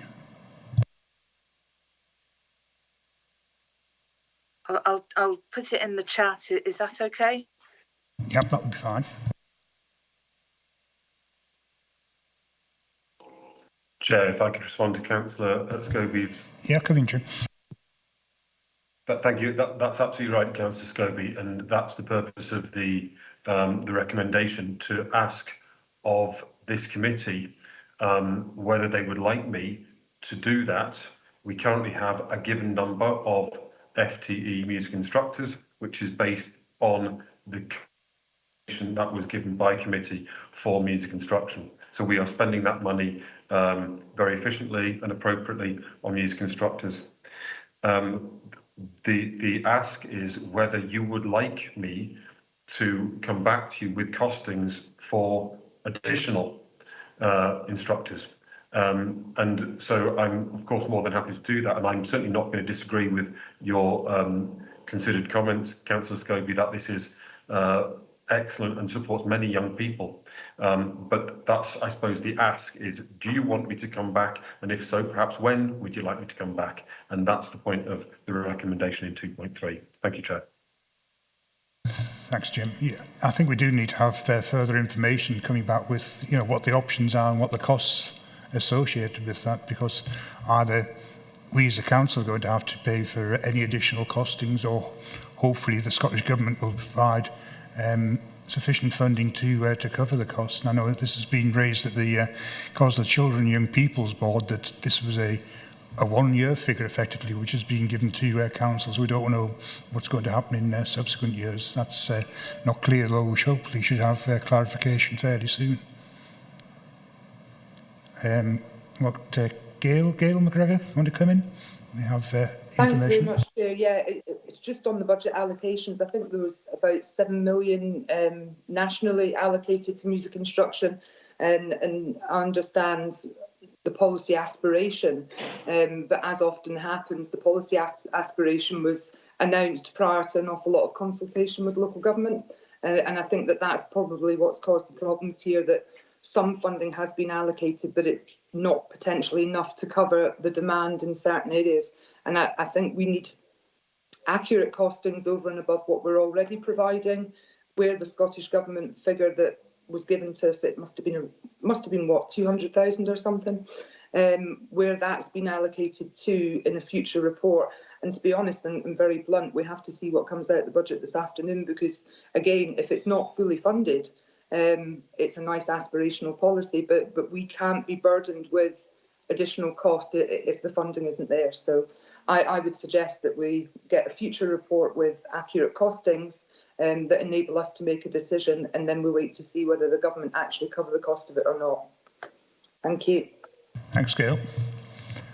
Thank you, Councillor McGregor. That's actually exactly the money to date was simply back paying people who had already committed their young people to be within the music instrumental service. And so your point is right, and that's my ask is, firstly, and it sounds like the response is yes, do you want me to come back with those costings, because we would then have to put the money forward for that and find that money, because at the moment we don't know whether the existing situation, which is that those young people who are in the system get those places free as a result of the 100-day commitment money, or do you not want me to come back? And I suppose if I do come back, that then says to you, well, this is what 1, 2, 3, 4, 5 additional people might cost. It was mentioned there that there's a waiting list currently, and on current ratios, that might need up to 5 full-time equivalent instrumental instructors to cover that shortfall. So do we want to go on that prior to the knowledge of whether the Scottish Government will do the same as they've done this year and pay for all youngsters? And so that's the request in recommendation 2.3. Do you want me to come back with those fully costed numbers around a number of additional staff or not? And I suppose what I'm saying to you is, and that's consistent with elected members have said, clearly from the consultation document, there is a very strong feeling that that is what people who were consulted want. And that's, I suppose, my ask is, do you want me to come back? And secondly, when do you want me to come back? And I take the point about that there is a difficulty coming back prior to the knowledge of what central government is intending to do. Thank you. Yeah, I think the general feeling, Jim, is that we do want you to come back with costings, because obviously if the Scottish Government are going to pay for it, they would require costings anyway in terms of the development of the service. And the next meeting of the committee is on the 1st of February, I think. So if you could do the necessary preparation and costings for that, that would be very useful, and what the options are. And I'm just looking at Rosa's suggestion. I don't know, do you have sight of that, Jim? Beg your pardon, the suggestion from Councillor Surtees was to come back at the next Education Committee, with my understanding. Yeah. Rosa's suggestion is that I assume we note the instrumental music strategy capacity detailed in 3.8 and agree that a range of possible options for the potential further evolution and development of the IMS will be prepared. And I think that needs to be added, and with full costings, and brought to members for consideration at the next meeting of this committee. Yeah? Okay with that? Thank you, Chair. Right. Thank you, colleagues. Okay, so I don't have anybody else looking to speak, so can we move to the recommendations? And can we, just before we move to that, just to congratulate and thank for all the work that everybody put in terms of the consultation process as well. I think it's been a very useful piece of work, and it brings together an awful lot of threads with regard to music within the region. So moving to the recommendations, can we note 2.1, the consultation process and outcomes? And 2.2, agreed that Dumfries and Galloway children and young people's music strategy and structure objectives as detailed in the consultation process, as detailed in Appendix 2. And then the modified 2.3, note the instrumental music structure capacity detailed in 3.8, and agreed that a range of possible options for the potential further evolution and development of the IMS will be prepared with full costings and brought to members for consideration at the next meeting of this committee. Members happy with that? Yep. Okay. Right, thanks, Jim. Happy with that, Chair. Thank you, Jim. Thank you. Chair. Thank you. Bye-bye. Right, so moving on to item 12, the transformation update.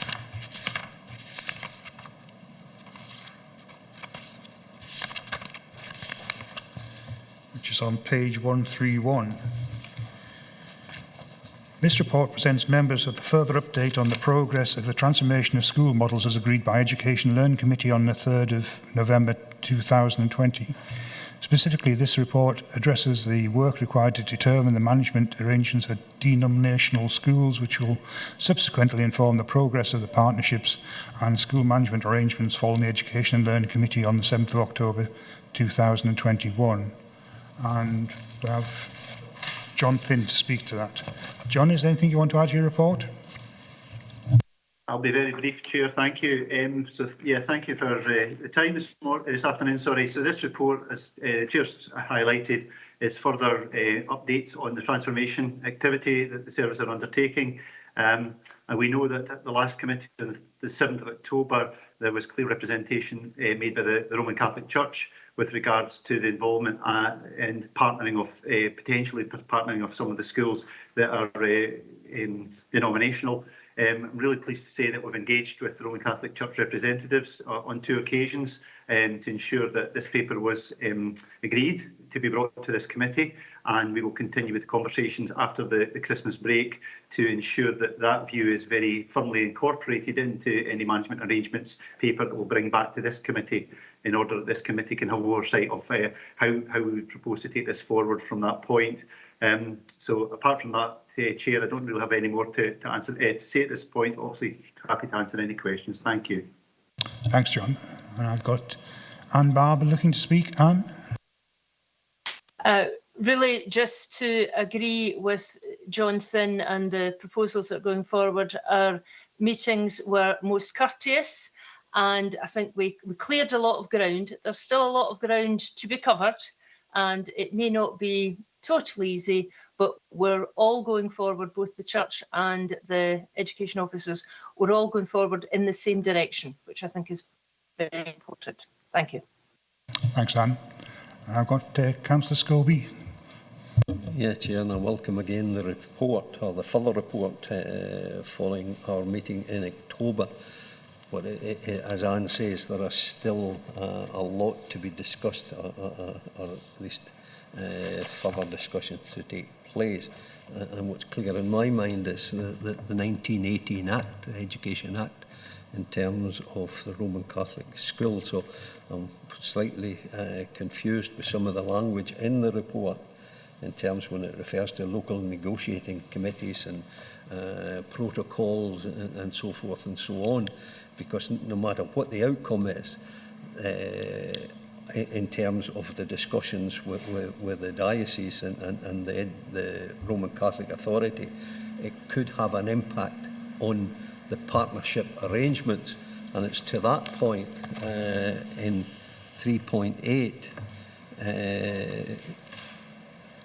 this was caused to allow the strategic framework to be informed by a position of the Roman Catholic Church and to take account of the views of school communities who were to be affected.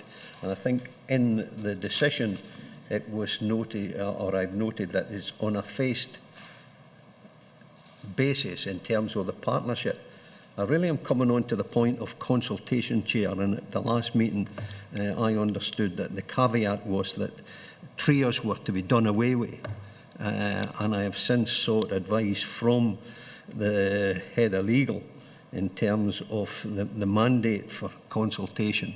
And if it's to be meaningful consultation, then there should be no condition or caveat attached.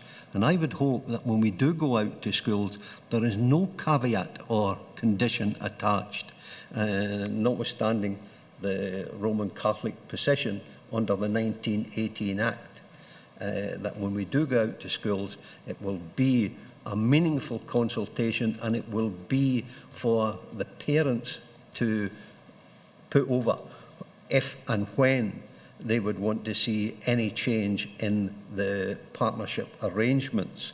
And I would hope that in looking at that and looking at the decision on the phased basis, that is exactly what we were doing. I just need that clarity, Chair, that that is still open, and if our trios are seen to be working, and we've got to recognise when the trios were first proposed, there was a great deal of consultation and people didn't take to the trios, but they tried them, and where they have been successful, then I think that should still be an option, but it's an option for the parents under consultation, and there should be no caveat or condition.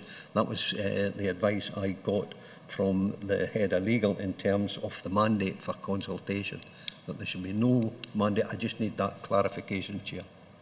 So I've got John, Thin and Vlad appeared on the screen. John or Vlad?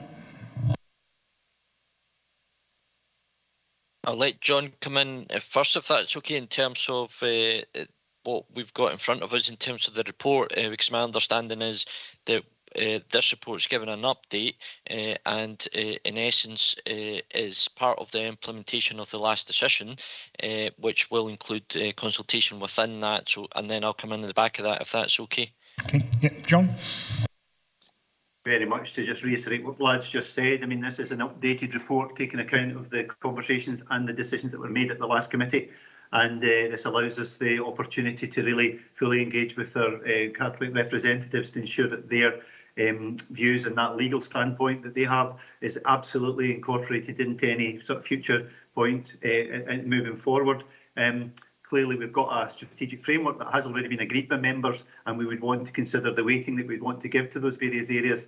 Three school partnerships is part of that, but there are other aspects to it, such as the distance between schools and so on and so forth. And at a future committee, that would be brought back with the opportunity to consult on that. So I think that's the position we're at the moment. I'm comfortable with that position moving forward, and I'm very much looking forward to continuing the conversations and then to bring that consideration about what those partnerships would look like following those conversations that we're going to have. So thank you.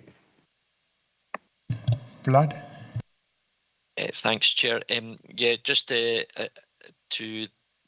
go back to my earlier point that this is part one, I guess, of the implementation, and thereafter we'll absolutely take into full account any consultation that we're carrying out in line with our policies and procedures.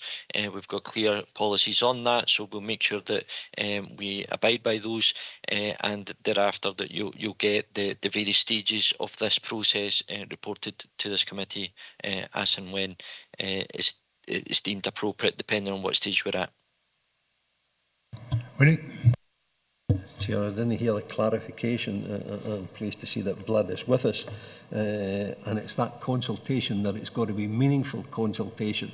And as we discussed, Vlad, that was within the policies and procedures. So if we are going out to consult with schools, no matter what the partnership arrangements may be proposed, I hope there's none, that is after the consultation, or that consultation is meaningful and it has no condition or caveat. I just need that clarification. Vlad? Thank you, Chair. As I've stated earlier, I was hoping that was the clarity that was being sought. We will follow our policies and procedures in regards to consultation, and that includes being a meaningful consultation. The terms of that consultation and the mandate of that consultation still to be determined in terms of the various processes that are still to be had, particularly in terms of discussions with the Catholic Church. So I'm hoping that would be sufficient for Councillor Scobie in terms of that guarantee that it has to be meaningful consultation. Absolutely agree with that, and absolutely agree that we need to follow our policies and procedures in regards to consultations. I think I got that this time, that it will be meaningful consultation and the caveat will not be there. Okay, so I've got no one else looking to speak, so can we move to the recommendations? Can we note 2.1, the Church representatives of this committee and officers will work jointly to develop recommendations on the management of Roman Catholic schools, taking account of the concerns raised by the diocese, as summarised in 3.6 and presented in Appendix 3. Can we note 2.2, note 2.3, and agree 2.4, the implementation of the strategic framework for primary school partnership arrangements being formed by the position of the Roman Catholic Church, with the implementation plan updated accordingly and brought back to this committee as set out in 3.9. Everybody happy? Chair, just with that last part and the clarification that Vlad did give, that the consultation will be meaningful and with no condition, that be put into the 2.4. I think that's a clarification that Vlad gave, and if we put that into 2.4. I'm looking to Tracy for... Yeah, okay, we can go with that. Okay, members, so Moving back to the agenda.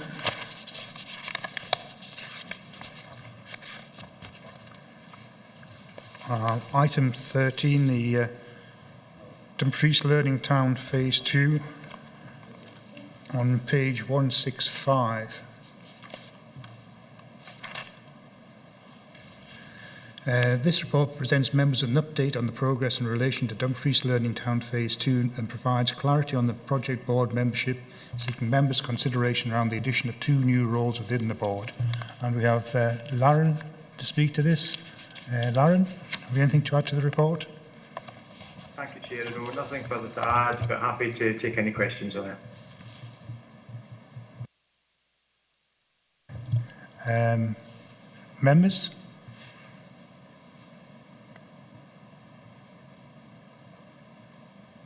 No. I see Councillor Brodie wishes to know why the last item is in private. Can you just give us the general reason for that, Lauren? The next part of the paper is exempt because of the commercial details contained within it.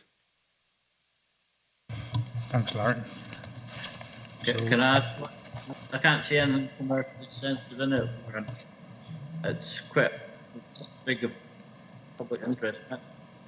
Sorry, you can't make out what you're saying. I can't see any commercially sensitive in the report. If you could point out which sections are commercially sensitive. Without going to telling us it. Lauren?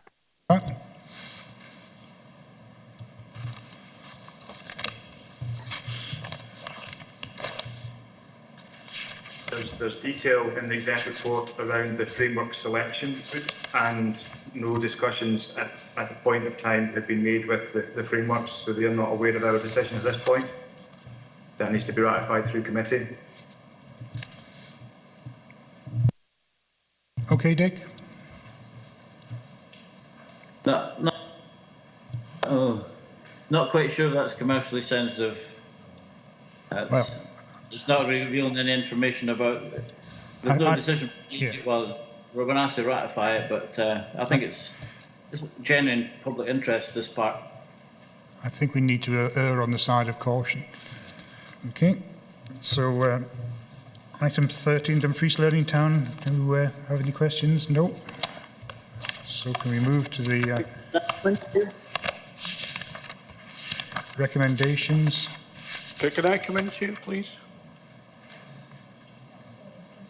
Oh, Councillor Young. Thank you, Chair. I had my hand up, I didn't write in the speak, so apologies for that. I'm just wondering if we could have an update on how the negotiations are going over the finance for the project with the Scottish Futures Trust. Lauren? Thank you, Chair. The discussions, the direct discussions that we need with the Scottish Future Trust haven't taken place yet around the actual funding mechanism and the detail contained within it. What we have received from the Scottish Government is clarification on the methodology that's used and how the funding criteria will be measured. But what we haven't had is exactly to go through the spreadsheet worked model of what that means for us and the penalty clauses for not delivering on the funding criteria. We've met with the Scottish Future Trust on a couple of occasions, but the lead person for that just now has been heavily involved in the universal free school meal works. So I'm anticipating a meeting with them, hopefully into the new year in January, so that we've got that clarity. What we do have confirmation on is the funding calculation is based on the bid submission with the number of pupils and the floor meterage to give us the total value of the project. It's just the detail happens should we not meet the energy target for 1 year. What's the risk implications associated with those, and how does that technically work from a payment from the Scottish Government to the local authority on a case-by-case basis? But hopefully that's a clarity that we'll bring back to the committee through the project board and at a future meeting. Okay, John. Thank you. That was a very long answer. I just wondered, have we got this funding guaranteed, although the details of it have still to be finalised? Lauren? Absolutely, yes. The funding commitment is there from the Scottish Government to support the project. Thank you. Thanks, Lauren.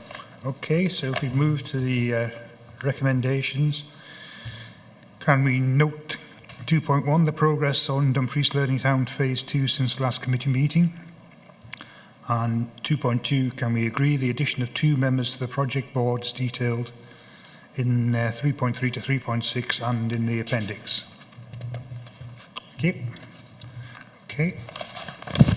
So, item 14, any other business deemed urgent by the chair due to the need for a decision? I don't have any indication of any urgent business. So if we move to item 15, the Local Government Act, can we agree the adoption of the resolution to exclude the public from the meeting in terms of section 58 bracket 4 and paragraph 9 of part 1 of the schedule 7A of the Local Government Scotland Act 1973? Members happy to do that? Okay, so can we